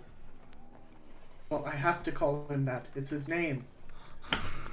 Yes, it is. It is definitely his name. As you're You should call him speaking, Gilbert. this thing comes back and rematerializes and says, Lady Zerf, we'll see you now. Thank you, Gilbert. And like the four eyes then turn towards Excelsior, and then the big eye turns towards Flint, and they all squint as he dematerializes again. Oh, that's awesome. Yeah.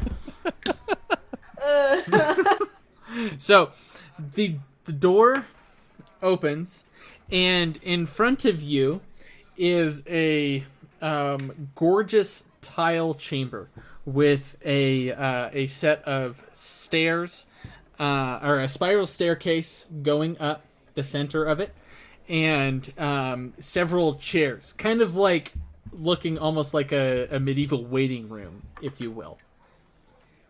Have I been in here before? Once. Alright. And you've been in here once, and Elgosh got scolded for it. I just kind of like, I'm just shaking my head as we go in, just like, oh god, here we go. As you walk in, this creature kind of floats in behind you, and he says, "Hold a moment. Lady Zerf will be here in a few minutes." And so, What manner of creature are you? what manner of creature are you? That's a very rude thing to say. I didn't ask what you were. I'm so accustomed to it being asked of me that it no longer phases me. He's going down in a flying saucer. And then he just kind of dematerializes again. Goodbye. Didn't I tell you we needed to work on your social skills? About 5 or 10 minutes pass, and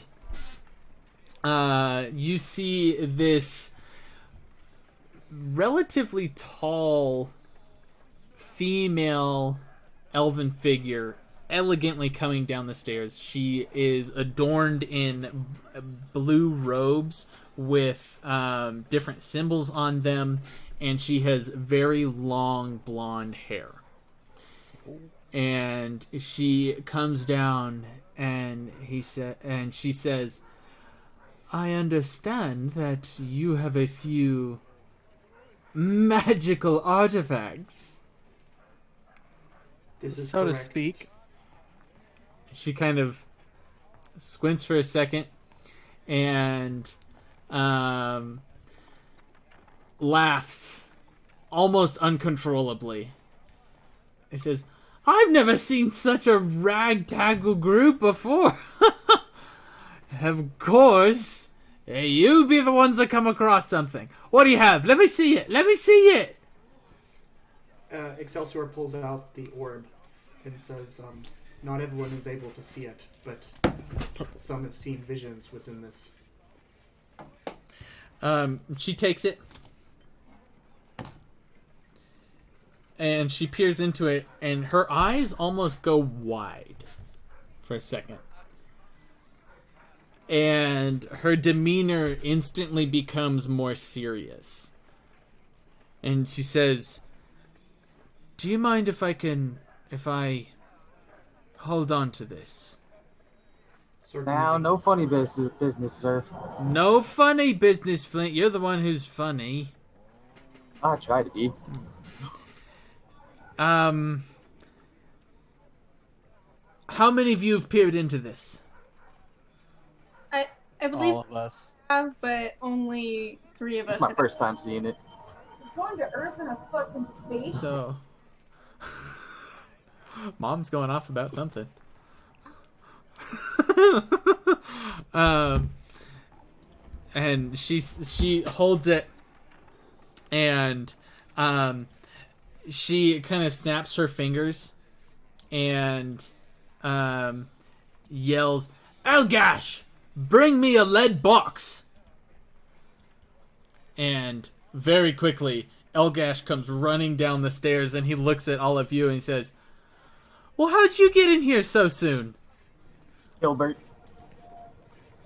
He shakes his head. He's like, And he has the lead box. She quickly puts the orb in this lead box, and you see that it is relatively thick lead. And then he quickly takes it back up the stairs. Oh, What is it? Probably nothing. It kind of functions as a memory receptacle, but if whoever the memory receptacle belonged to was still alive, they could then peer back and see who was looking at them. Curious. We found it in a very, very old vault. Interesting. Would care to tell me which vault you found it in? Where you found it? Excelsior describes the ruins near the hamlet, the Fort Xeris. It was from Fort Xeris. He nods. it was behind the vault. There is quite a legend of the Baron, the Magister Baron that used to rule from there. What's the legend? Well, this is back when the Algorists were still around, but the Baron. Oh, I don't know if I remember his name right now, but the old Baron had friends in the Augurists, but they started becoming concerned with his work. He was delving in either... It wasn't known if he was creating these creatures or pulling them from nightmares. We came across a demon in those ruins. You came across one of these creatures? And you lived? Yes. We slayed it, but just barely. We also found some names, like crap, what is it? Like Ishmael Illidan. Ismael? Ismael, yeah. Imoen. Yeah, Imoen. And then, was the name of the Baron ever revealed? Did you guys come across that? I don't have it written down if it was. It is Magister Srin. That's right. Magister yeah. Srin. Yeah. Excelsior also mentions that there is a door that seems to be sealed magically. Srin was known for his puzzles. There's likely some condition that must be met for that door to be open, but I don't know if we want that door open. Unless there's another way down there. The vault that we opened was quite lucrative, to say the least. Well, he ruled these lands several thousand years ago before the Andoran kingdom even took a foothold. So he was the equivalent of a king. Makes sense. But he was someone call him the Mage King from other lands. But now we have very few Arcanists as it is. So be careful if you decide to deal with whatever is down there. Tell me, you are one of the first people I've met in the city who hasn't immediately raised apprehension about my being.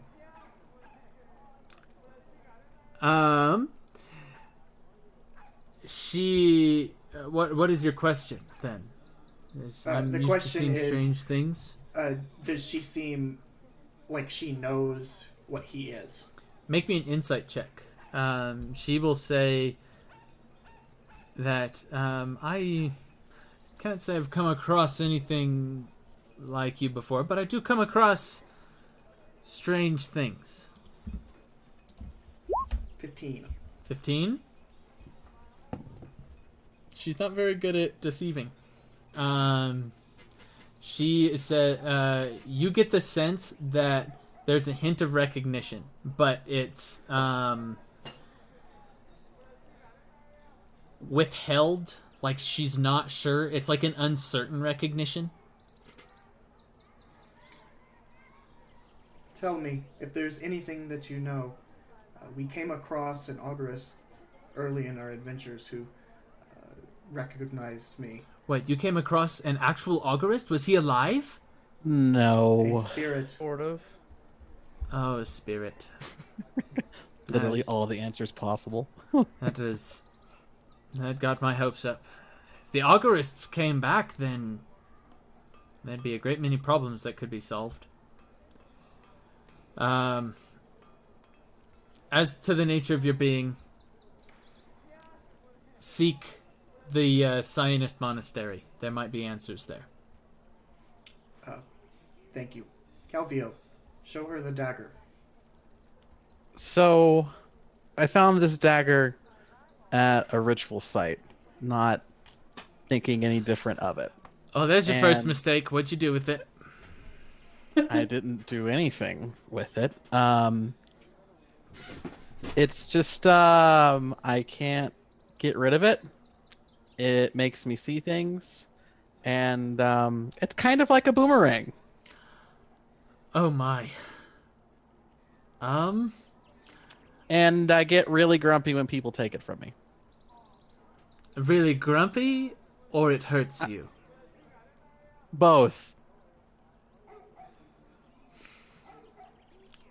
Well, I can't help you today. I don't have the necessary components or spells, but it sounds like to me you've got yourself some sort of cursed item. What would you need to fix it? Give me at least a day. I need a day to prepare the spell, but I need to make sure I have the components as well. Let's say, making sure I know this. Oh, I don't need any, like she's looking through her spell book. I don't need any components, but I will ask a favor of you. That's fair. If you come back tomorrow, I'll remove that curse. You give me the dagger. And I tell you about some interesting ruins in Hobgoblin territory. What makes them interesting? Hobgoblins are interested in them. They're actually fairly intelligent, military-minded folk. Maybe there's more magical items there. I would only ask that should you bring me a record of anything you find, and I will buy any interesting items off of you. That's fair. Calvio, you're not allowed to touch any magic item we find. Look, I have taken care of figuring out if... just hang on.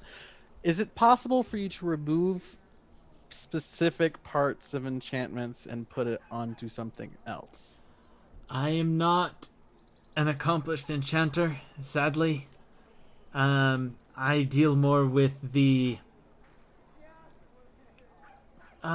seeing in the future aspect of things. Oh. That's So, divining. okay. Does the tower to the north of here have any relation to this tower? No relation to this tower, though there was, at the inception of this city, there was a wizard who made his home there. He summoned something he couldn't control. Is it still there? I hope not. Interesting. Whatever, if it is still there, either it's sleeping or there's an arcane lock around it. Do you know why people die or have unfortunate accidents when they try to get rid of the tower? I couldn't tell you. It's been some time, so I moved here around the last time that they tried to do anything about it. And for me, that just seems like superstition. But if there's enough that happens, superstition's always based in some sort of fact. One last thing, and then we'll leave you alone. The lead box. Does that stop all magic or just particular magic? You are quite interested in the arcane. I dabble here and there. Interesting. Lead stops scrying type magics. So just specific. So if I put the dagger in a lead box, it would still. It was, if something was watching you through the dagger, it would stop that process. But I doubt you'd be able to keep it in a lead box from what you've been describing. You'd probably try and come out. Okay. I'll see you tomorrow then, I suppose. See you then. right. It's about midday at this point from all the errands that you guys have had to run. Is there anything that Marsica and Kakira would like to ask her? Or keep going? She mentioned the ruins. Would those have anything to do with the Augurists? She says it's possible. Augurists leave a lot. Good enough for me. Can the hobgoblins be reasoned with? They can be reasoned with, but they're a very militaristic race. It's smarter than, say, an orc. Yes, I would say much smarter than orc, but very similar in the militaristic mindset. Interesting. They, there are a few hobgoblins, I've met one or two, that don't follow this kind of mold, but on a whole, they try to subjugate those because they believe they are the most powerful and therefore they should rule. Interesting. But there are exceptions to the rule. Understandable. And so, I'm good if you guys are. I'm good. okay. Heading back out, you guys walk out. The city is yours. Are you heading out towards the shanty towns? I mean, it's pretty much that or the Zionist. Either way. Mm-hmm. I believe we were heading towards the shanty towns to Yeah, do we can do that. the lost kids. Cool. While we're let me know when we're on the way there because I have some role playing. Yeah, you guys are currently walking there now. Okay. So as we're walking there, I'll look to Excelsior and say, remember our conversation before the bandit camps, and during that how I said things aren't always as they seem to be. We were talking about bandits and how sometimes they do good for bad reasons and things like that. We've nearly died several times since then. A few times, but I just kind of wanted to put more weight on that statement, and I'll take his tome that I still have and cast mending on it. I believe the way that spell works, sorry, DM showing, is that like it won't repair destroyed pages, but that it'll just make it look a little better. It says it repairs a single break or tear that I touch. So, I'll let you call that then. And this I would assume if I is- sat here long enough, it would repair it. So you see it repairing the pages. I want you to go ahead and roll a percentile dice for me. Oh God. Okay. This is like having talked and having thinking about this. This is how I kind of wanted to That's both bring of the this up. D10, right? Both the D10, one of the ones that have the circle, Yeah. and then the other one, and then roll both Yeah. of them, and the one that has the 10s is the 15. 15. All right. So, as you repair the book, for the most part, it's a few. It's mostly blank pages, but as you get near the end, there's a small bit of writing, and we will go ahead and take a quick 7-minute break and come back, and you'll find out what the writing is. And so, Alright, I'll be right back. sounds good. Wow, I'm well on my way to getting gold plated. We got our banner and underway, which is going to be super cool when I have a horse.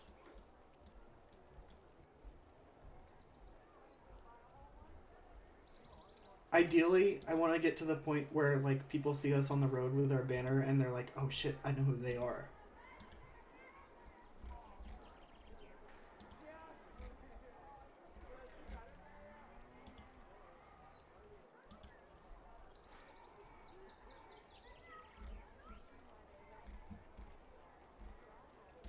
Most of the reason I asked about hobgoblins is I have a backup character who's a hobgoblin wizard.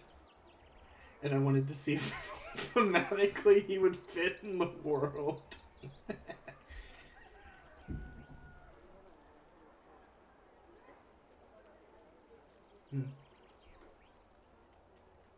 I'll be right back.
Hello, hello.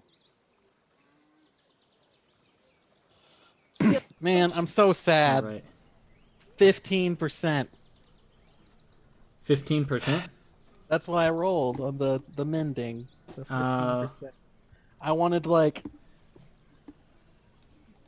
something significant to come from that because now I just look like a dweeb who's like, I mean, by the way, let me just shove my thought down here and then totally like on the spell. you didn't know which direction of things that you had to roll and what was going to happen anyways. Yeah, I mean, it's not a So- big deal. Oh, I made $100 today. Oh, nice. How did you Yep. do that? You have ice cream?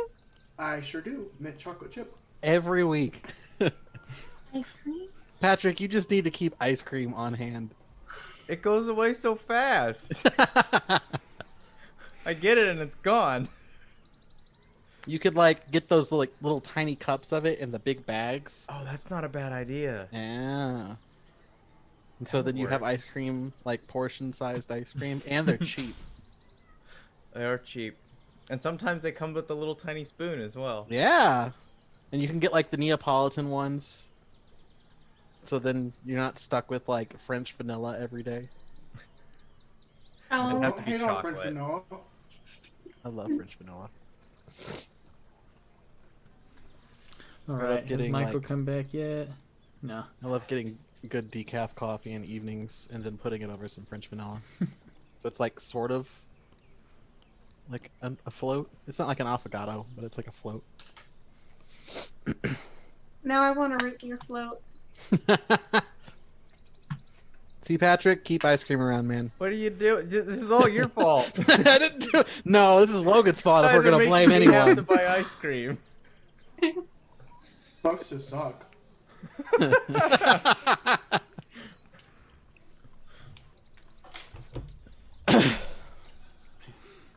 All right.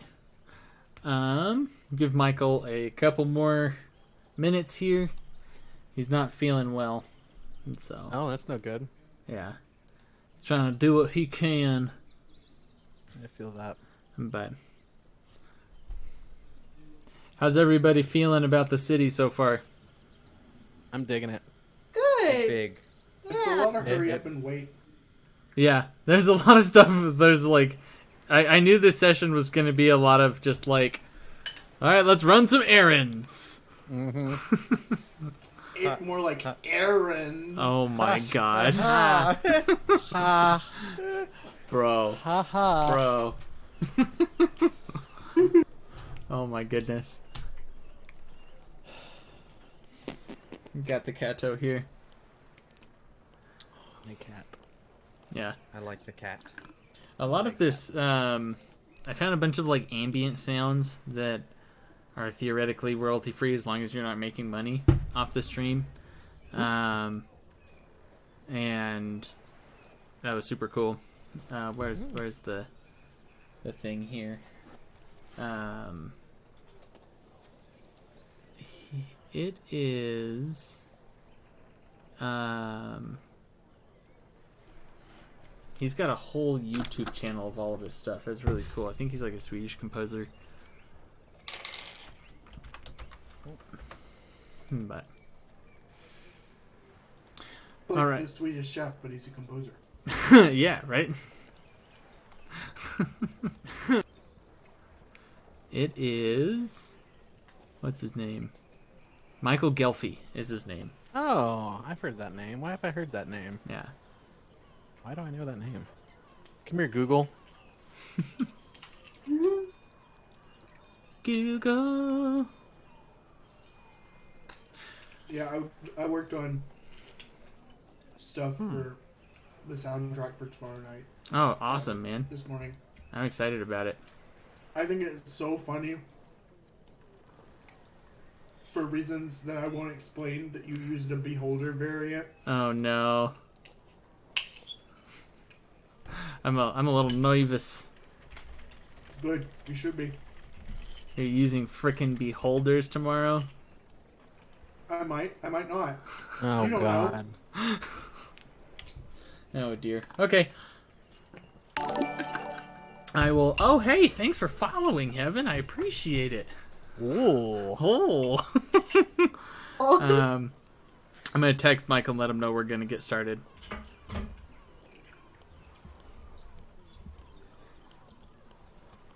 All right. So, as the pages come back to the book, it resembles the same old paper, and the papers that are there seem to get a little bit newer. They're restored. You're kind of searching through it, and near the end, you think for a second that it's not gonna say anything, and it's like, all right, worth a shot. But you get to the last page, and it says, "The sword of Azrael shall seek the shield of Kiramon." I'll like, as I see this and I hold it open, I'll like keep it open and turn it and show it to Excelsior. This is confirmation. I am on the right track. Would that shield of Kinemon mean anything to me? There we go. Kiramon. Make me a religion check. Oh God. Both Excelsior and Kakira. If Kakira heard this. I mean, I wasn't whispering, so I'd assume. Okay. I will Okay. assume I heard it. Oh, dear. I have no idea. You'd think as a paladin Oh. that I'd be better at religion. What do we got, Kakira? What do Oh we my got? god. You guys rolled a 7. Nice. Lucky number 7. That's with a +4. I'm a Sunday Christian. Jesus. Oh my god. So the That's worst kind of hilarious. Christian. Got it. I Thanks. didn't pay attention for that class. This would have been hard for Kakira to know. Yeah, the name's not ringing a bell.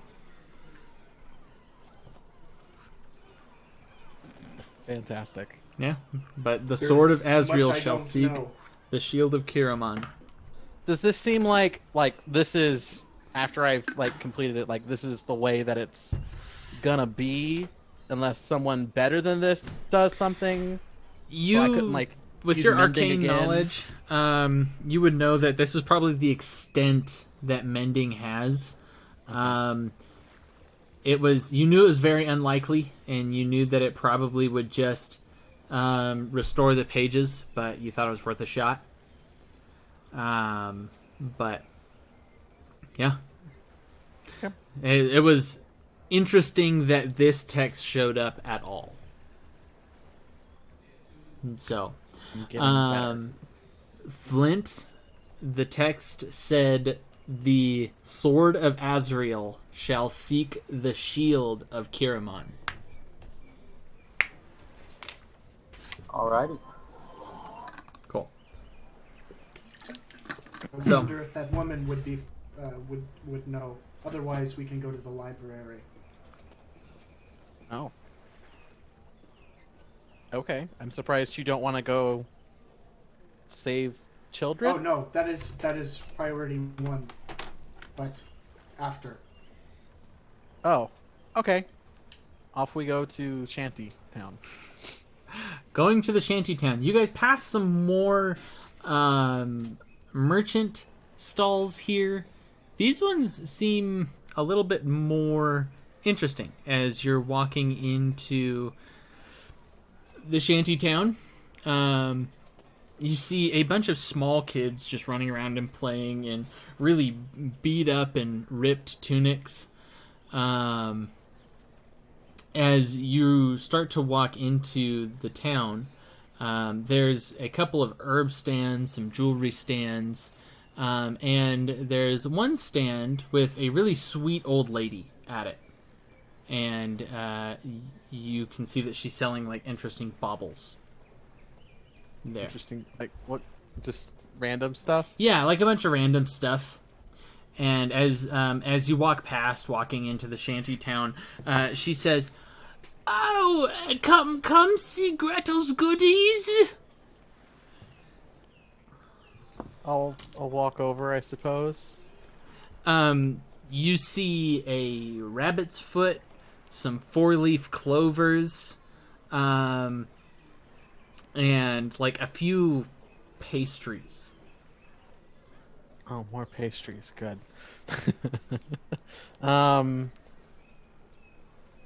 Is there anything else that you might have for sale here?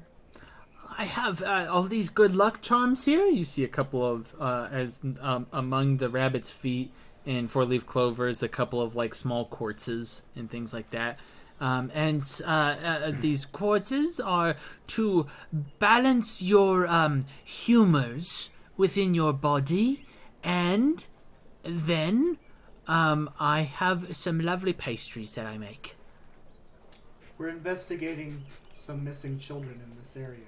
Do you know anything? Oh my! The children are going missing? That is correct. So it seems. I'm sorry. I've heard a little bit here and there, like old what's her name, Agnes.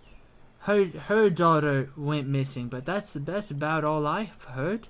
That's what we've heard as well. We're coming through to see if we can find anything of it. Well, I sure hope that good little girl is found. Me too. How much is it for this luck charm? by That the luck way? charm there. Which one are you pointing to? The 4-leaf clover or the rabbit's feet? The one with like the balancing thing that you said. The balancing thing. The charm, like it balances quartz. your. The The yeah, quartz that balances your humors. Yeah. It says that kind of looks at you up and down. She's like, "That'll be 5 silver." You're just joshing me. I mean, it's worth a shot. You look like you got a lot of money. Looks could be very deceiving. Ain't that the truth? Do I get any kind of anything from her Make at me all an right insight now? check. Oh, that's terrible. 8. Seems just like an old lady.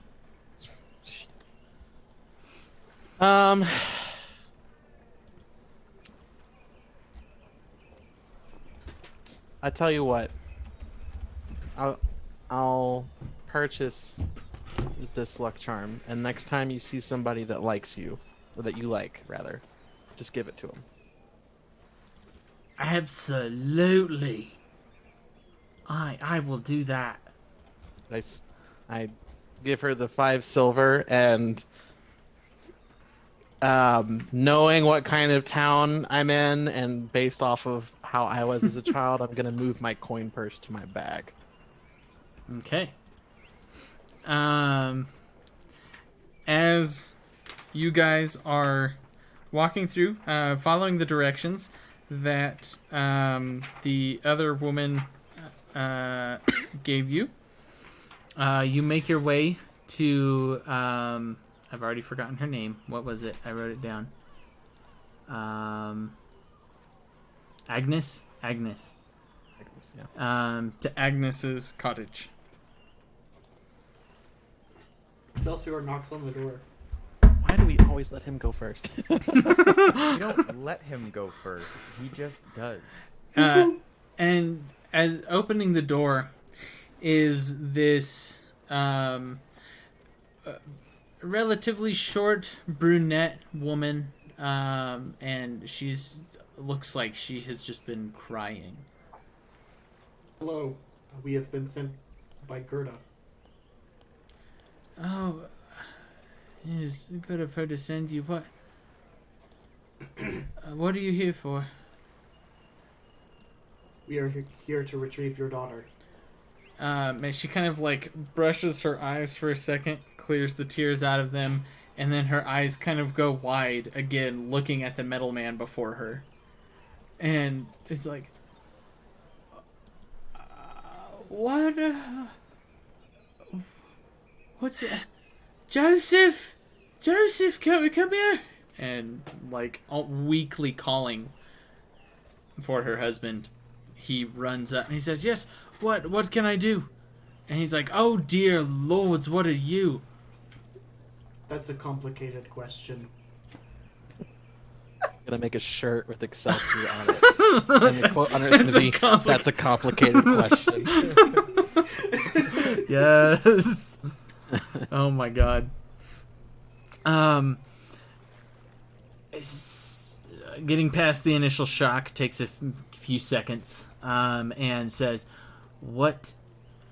So Greta brought you here? That is correct. Are you helping to find our little Lily?"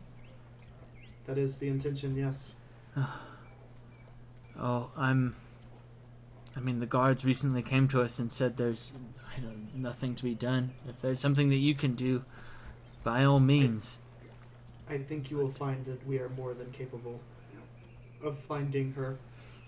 What all do you know about what happened? Anything you share can be helpful.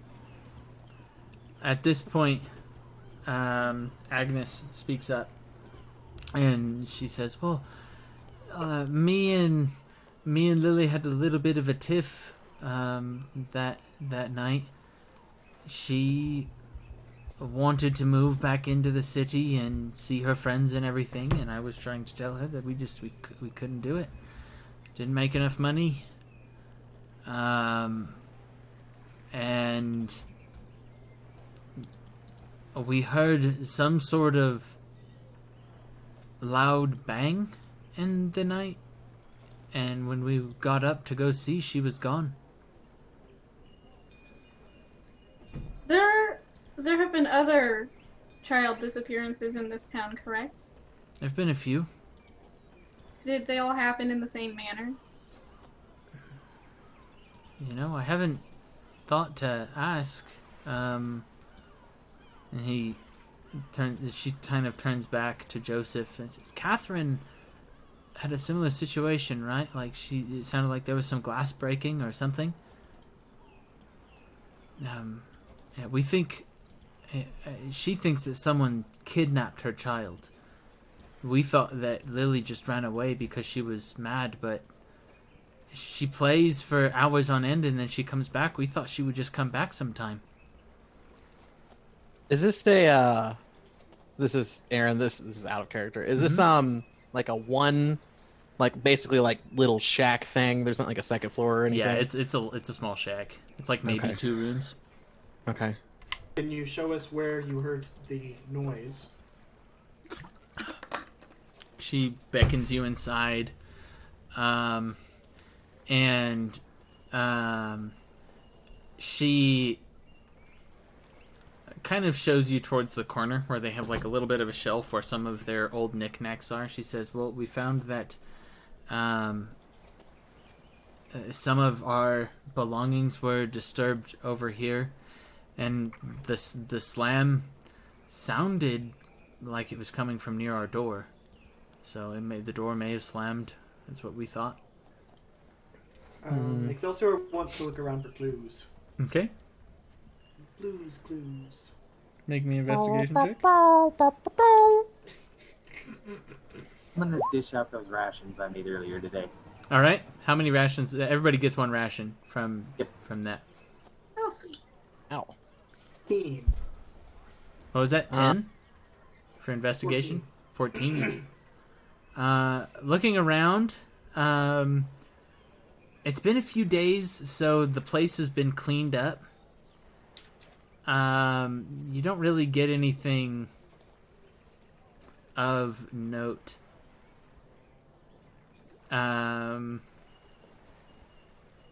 The father says, he's almost like he goes back to where she would sleep and says, "Well, this was hers. I don't know. I see that you have a dog there, or some sort of wolf. Maybe Maybe he can pick up her scent.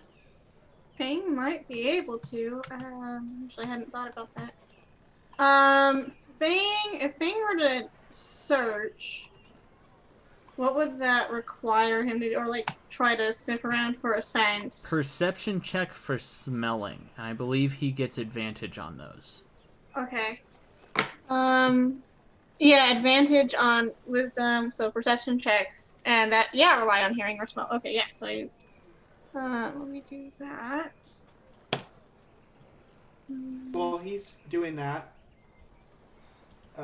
Excelsior kind of walks up to the parents and pulls out the doll Okay. that he'd been given, and he says, I have a little girl who is very special to me. Oh. To the south, and in Gorlin. No, that's a long so ways from here. I understand the feeling. Oh. We will do everything that we can to find your daughter. Well, we greatly appreciate it. Your investigation check was a 14, right? Excelsior? Mine was a 14. I forgot to mention that on their little counter next to their kitchen area, you see a plate of 2 pastries that look very similar. Similar or familiar? Familiar, I should say. I don't trust that old lady. Interesting. These pastries, they look very similar to some we saw at a stall coming into town. Oh, yes. What's her name? Gretel? Is that? Gretel's Baubles. Yeah, all the How long folk has she here. been in town? She's been here as long as we moved out here. We're not really sure. She's a nice enough old lady. She sells us these pastries, and I don't know, there's something in them that makes us feel better. It's quite nice. Glad we didn't buy any pastries. Why? I don't know, I just have a funny feeling. Same. Were they tasty? They tasted fantastic. If you'd like some, please. No thanks. Oh. I just wanna Excelsior's gonna take a bite out of one. You're gonna take a bite out of it? Can Excelsior take a Can bite? he do Does he, that? can he even open his mouth? You can't eat or drink anything, and the first thing you want to put in your mouth is the first thing we find that's probably poisoned? Okay. He's resistant to poison and immune to disease. Okay, what about curses? Okay, I'm not gonna get cursed by a fucking croissant. Well, I didn't think I was going to get cursed by a dagger, but here we are. It was literally wrapped in. It was in an ominous chest, and it was wrapped. Well, I'm sorry, I didn't think picking it I up. know the thing that I'm about to do is shit stupid as hell. I just took precautions. I'm not saying don't do it. I just find it amusing. Excelsior wants to take a bite and see how he feels. He's gonna disappear in the middle of the night, I swear. Okay. Bye. So, you take a bite, and if you could taste, it tastes fantastic. It is a wonderful pastry, and you're in a very good mood. Like, you feel elated, like you can just take on the day. Does it seem like it's almost in an unnatural quality of feeling good? Like, You haven't felt this good in as long as you can remember. okay, I feel like Excelsior wouldn't trust that because he doesn't really do positive emotions. Suddenly, Excelsior is bipolar. I feel good. I don't like it. Is anybody else doing anything, looking for clues? Fang got a 15 for smelling out 15? the scent. Yeah. He picked up a scent, and he nudges you that there is a scent that he did pick up.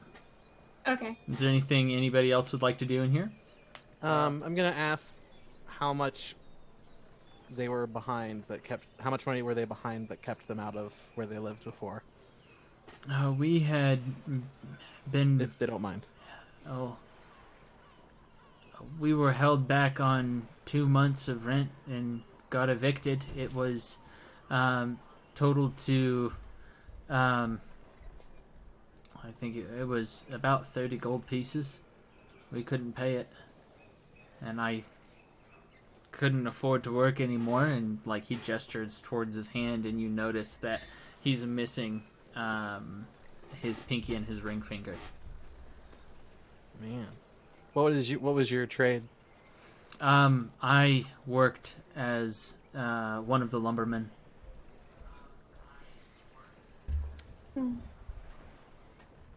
And are you making it well out here?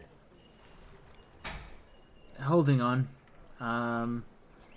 There's no protections for our work. I'm still healing, and you see that his hands are bandaged and kind of coming back. And he says, "I'm not well enough. I can't work with my hands. I don't know any other skills.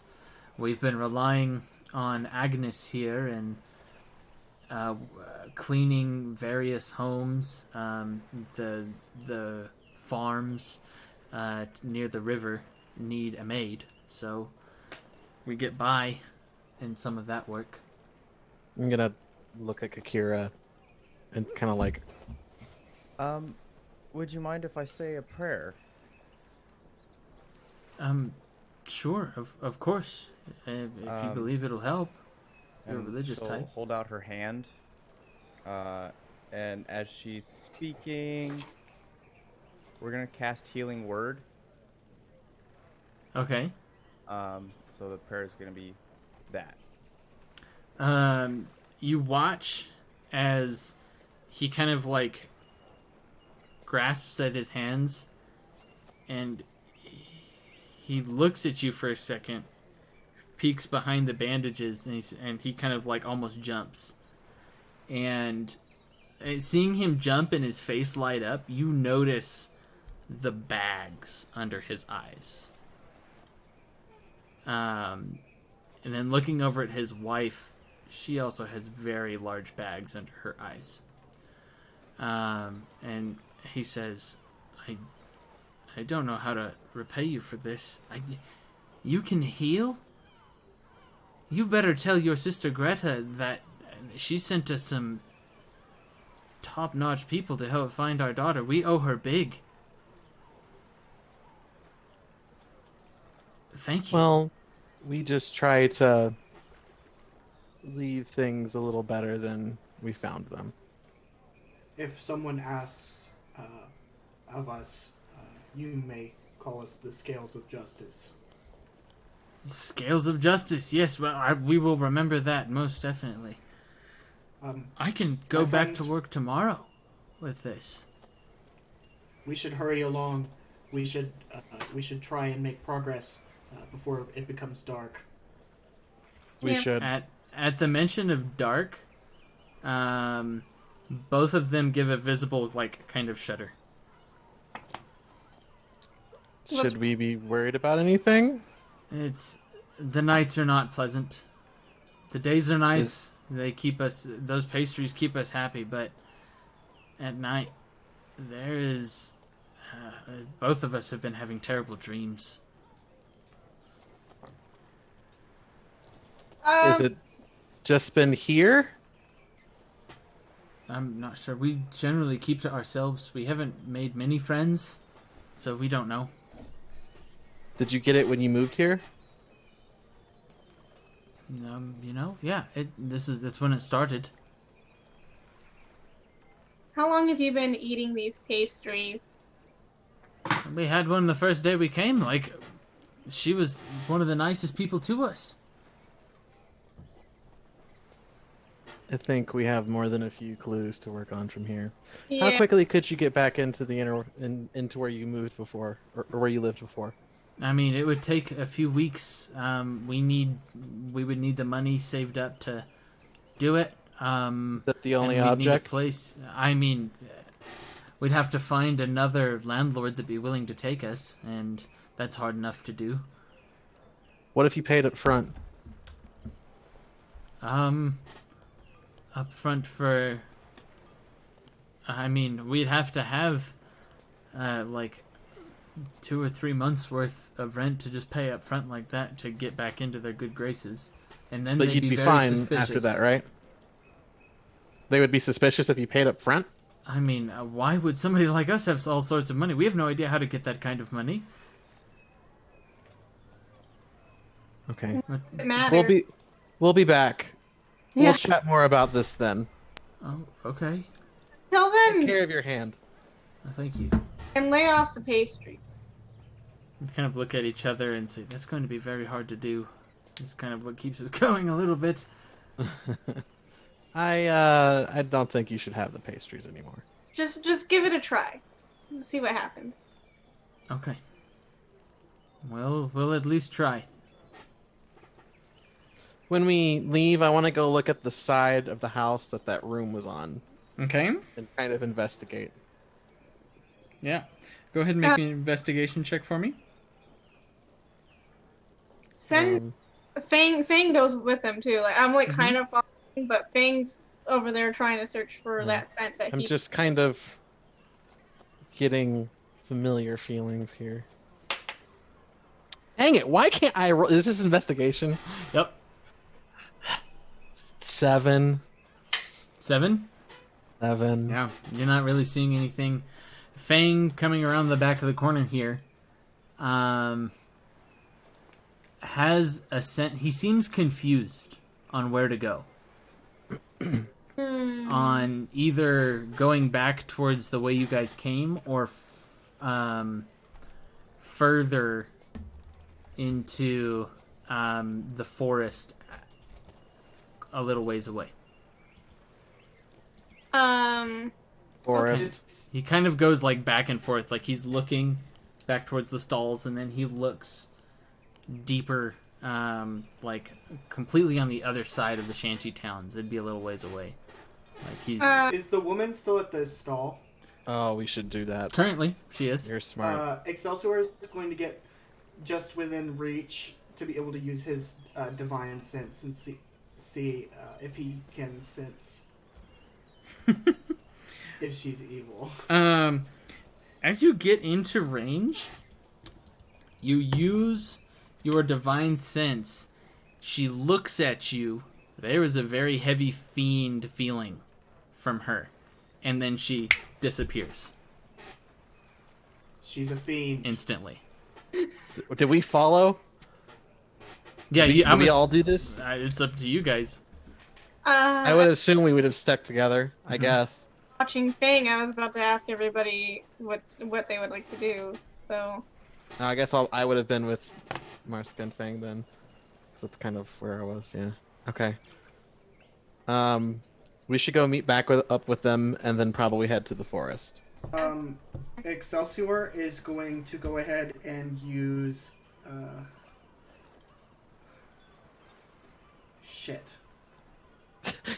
That's not a spell. No, I thought I took detect good and evil, but I didn't, because I'm a moron. Because that was one of my new spell options. We're gonna. But I would know, Aaron. I would know if she. Let's see here. Let me look up something Okay, real quick. it says you can detect. You can sense anything or know the location of any celestial fiend or undead within 60 feet that is not behind total cover. Would that even be when she was invisible? Let me check something really quick. Okay. I didn't realize I unlocked more spell slots when I leveled up. So I got Oh, a no! cantrip and 2 more spells. Really quickly pick 2 spells. Yeah. I did. Okay, good. Name of it. As soon as it's almost interesting or almost interesting. It is interesting. If you, as soon as she snapped out of view, your divine sense went away. It was like for a split blip.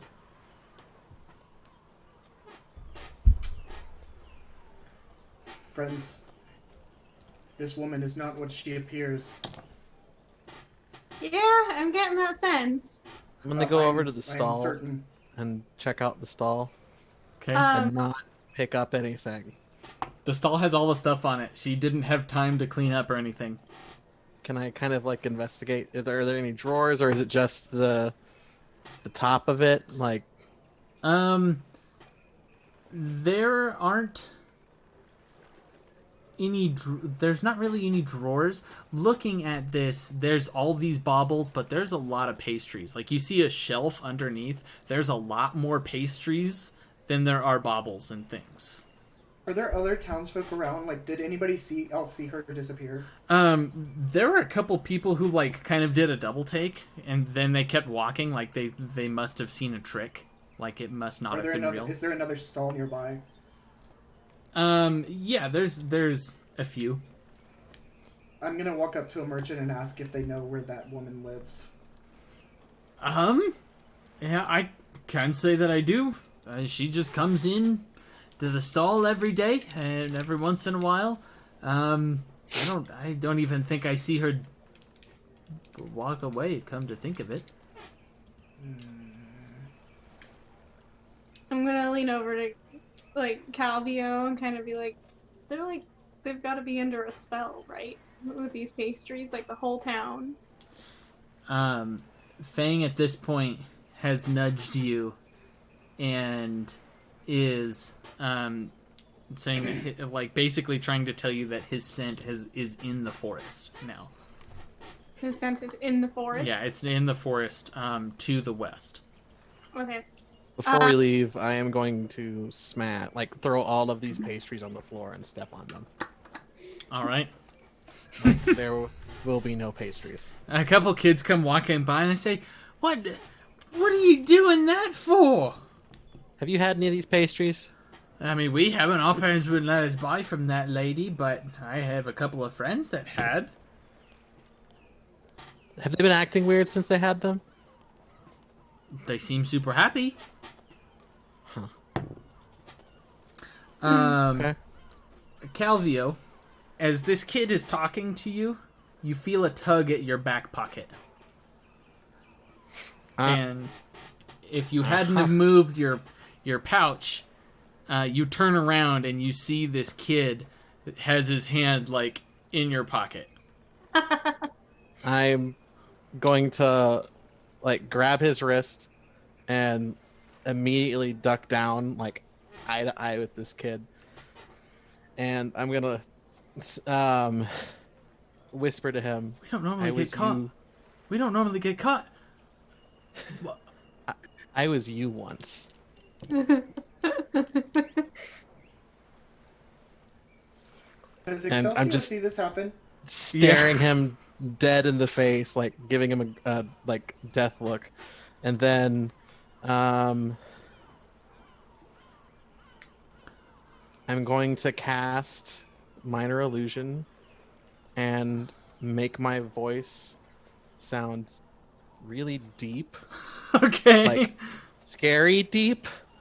Not terrifying deep, but a little, impressing on the shit, importance my of dad just caught my ass deep. Yeah. Okay. And say, one day, it'll be like, one day. One day somebody more. will catch you doing this, and you will lose this hand. Okay. And then I look at Excelsior, and then look back. Excelsior just kind of adjusts his sword in his scabbard. This kid is visibly hyperventilating, and he's starting to cry a little bit. I run over and scoop this kid up. He's like, "Who are you?" It's just I look at him. I'm like, stealing is bad. Go find a job. Stop fucking around. And I set him down. Jonathan, let's get out of here. I don't even change my voice. He and the other kid are running away. I don't even change my voice, but I look at Flint and I'm like, "You ruined my teaching moment." I jump a little bit at how deep his voice is for a second. I'm like, oh, okay, my bad. I let the spell go at this point. Fair enough. In the background. Friends, Yeah, we must find this fiend. We cannot allow her to go free. Let's go. That's Fang like barking like, hey, hey. Let's go. Off we go. So it takes you a little bit of time. You make your way into the forest. There is a small road that it takes a little bit of time, and Fang leads you probably about 30 minutes out of town to this. Oh, this is the wrong one. It's not what I wanted. Back to the That one. ambush. What? No, we don't want that one. This is the one we want. Sorry about that. Technical difficulties. And you see, walking through here, Fang kind of stops for a second, and he's looking around. He walks a little bit farther forward, and you see. Go ahead and drag your tokens out onto the battle map, and put them up here. I'll go ahead and resize them for you. How does one do He's this? so close to their face. So Mike, you go back to the journal tab. Go to characters. You should see Flint Fireforge. Click on the name and just drag it out to. Oh, that's not how that's supposed to work, but that's okay. That works. I did what you said. Yeah. I feel You're like supposed I should to take a have different picture. Okay. Oh yeah. Don't drag yours out. Let me drag yours out. Sorry, Kakira. It's all good. I forgot about that. No, dude. Put that there. I will vomit. Thank you, though. So Fang has led you to kind of this less traveled dirt road. And in at this point, I need you guys all to make me a perception check. Can Other Excelsior dice. also use his divine sense again? Sure. Other dice did not do me any favors. Ooh. 13. Ooh. How many there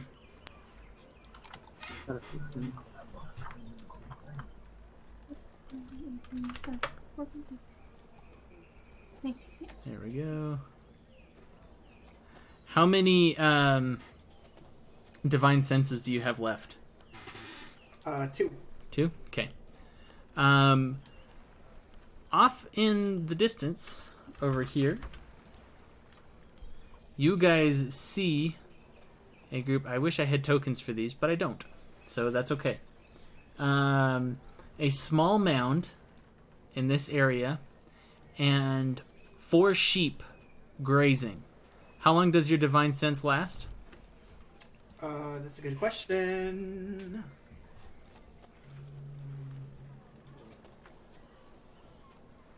It says until the end of your next turn. Oh, okay. So they're just within range. One of these sheep is just within range, being right here. And this isn't a normal sheep. Is it a fiend? It's a fae. Excelsior is going to call to the sheep and say, I know that you are not as you appear. It's just going to turn towards you, almost furrowing its eyes, and say, Bah! Bah! You're not fooling me. I can sense I can sense that you are of the Fae. Bah! If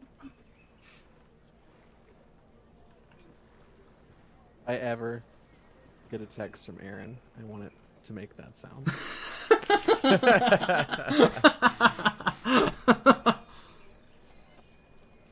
Um. Excelsior just stares at the sheep. He really doesn't know what to do. There's I should say there's two of these sheep there. Would We you do not wish to fight. We just wish to pass. Bah. Bah. would you be willing to communicate in another form other than sheep? What are you saying anything to it? In any language? Me? Yeah. Well, no, I was just speaking in common. In for common? that. Yeah. It'll just keep saying bah at you. Like if you guys are just gonna sit there and talk to it, it's like Excelsior repeats the phrase, we don't wish to fight, we just wish to pass, in every language he knows. what languages are those? Abyssal, Common, Dwarvish, Gnomish, and the Old Tongue. Okay. These two sheep are starting to walk closer. There's one here now, and one here on the road. That Excelsior is going to walk towards them. Okay. I'm gonna hold my ground. I am readying a spell. What spell are you readying? I mean, maybe I don't want to ready. Hang on. I just want to prepare myself. Maybe not ready a spell. Okay. Are they showing signs of aggressive behavior? Yeah, I was at- gonna ask the same thing. They have now moved one over here, and are like aggressively just ripping up grass. They're not eating it. They're like aggressively ripping it up, and then I'm they'll readying look a at spell. I'm readying firebolt. I'm gonna ready my bow and an arrow. If they charge at Excelsior or one of us, I will shoot. you. Okay. What Where's she the said. sheep? Again, It's just Sheep, guys. Why do we gotta hurt the sheep? you don't. Oh, Flint. I don't want to hurt anybody. Okay, let's get this out of the way now. This may be my only opportunity to grapple a sheep. Okay. I think I can actually add that to your poem. I actually want to see this now. Proceed. Excelsior looks them right in the eye and says, "This is your last chance. Let us pass." They just sit there aggressively ripping the grass up, and then they've He's like gonna just start walking past them, like as if they're not there, okay. Where are you going? You're just just down the path. okay. So as you get to about right here, is everybody following him? Are you just standing your ground and allowing Excelsior to go? What is everybody else doing? We are. Watching. Yeah. Waiting. You're just gonna sit, watch, and wait. Yeah. I'll go a little bit, but I'm definitely staying a good bit behind Okay, him. go ahead and move where your character would be. Keep in mind that the sheep are right there, and right there. I would have been like, I guess, here. Okay. Hang on. Actually, let me. Yeah. I'd be like here. Okay. As Excelsior gets about this far, both of the sheep kind of look up and like menacingly just yell, just scream, "Bah!" Does anybody speak Sylvan? Not anymore. No. No? Okay.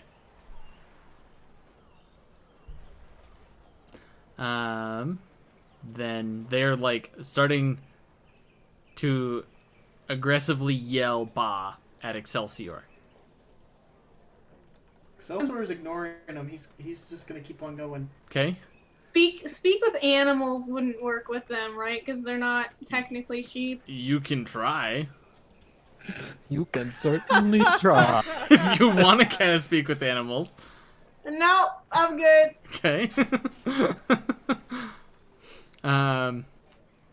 Then we'll say Excelsior gets one more.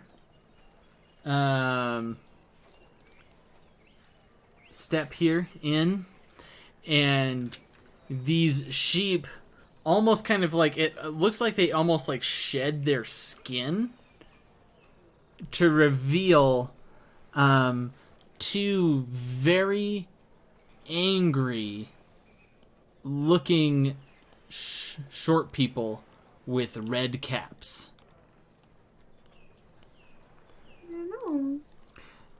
And they will say, this time in common, "Leave the mistress be, or we will take out your tongue." And says the other's like, "Yes, take out the tongue, rip off the arms, the blood." Excelsior pulls out his sword and points it at them and says, "Your funeral." And Who's your was that Marsica? Who's your mistress? They just as soon as Excelsior pulls out the sword, they will say, "For the Lady of Dreams and Shadow," and just I am letting a firebolt. letting out. Okay, so go ahead and make your attack roll, and then we'll go ahead and end the session there for tonight, since it's a school night at the start of the combat. I didn't hit. It didn't hit. All right. It's an 8. Oh, sad day. So, that's where we'll end it. I will try and find some royalty-free combat music that we can use, and we will go from there. Yeah. Good session, everybody. Sorry it was a slower one of just like trying to get things, like a bunch of errands done in the city. But Oh, good. Bunch of errands. oh my god, you guys found one of the plot threads. Woo. So sweet. Yay! But Yeah, yeah, having me guys. I look forward to more sessions in the future. yeah. Yeah. We'll see. Next week we'll try and do next Saturday. And so when Michael's in Texas, we can try and see how that goes. Chaos. Let me know how the computer situation is going there. Yeah, when in doubt, I can just be a pop-up character here and there. Yeah, fair enough. Hopefully we can have you in for next session, though, since your character is here right now. But That's true. anyways, thank you all for playing. For those that were watching, thanks for watching. I'm going to end the stream now.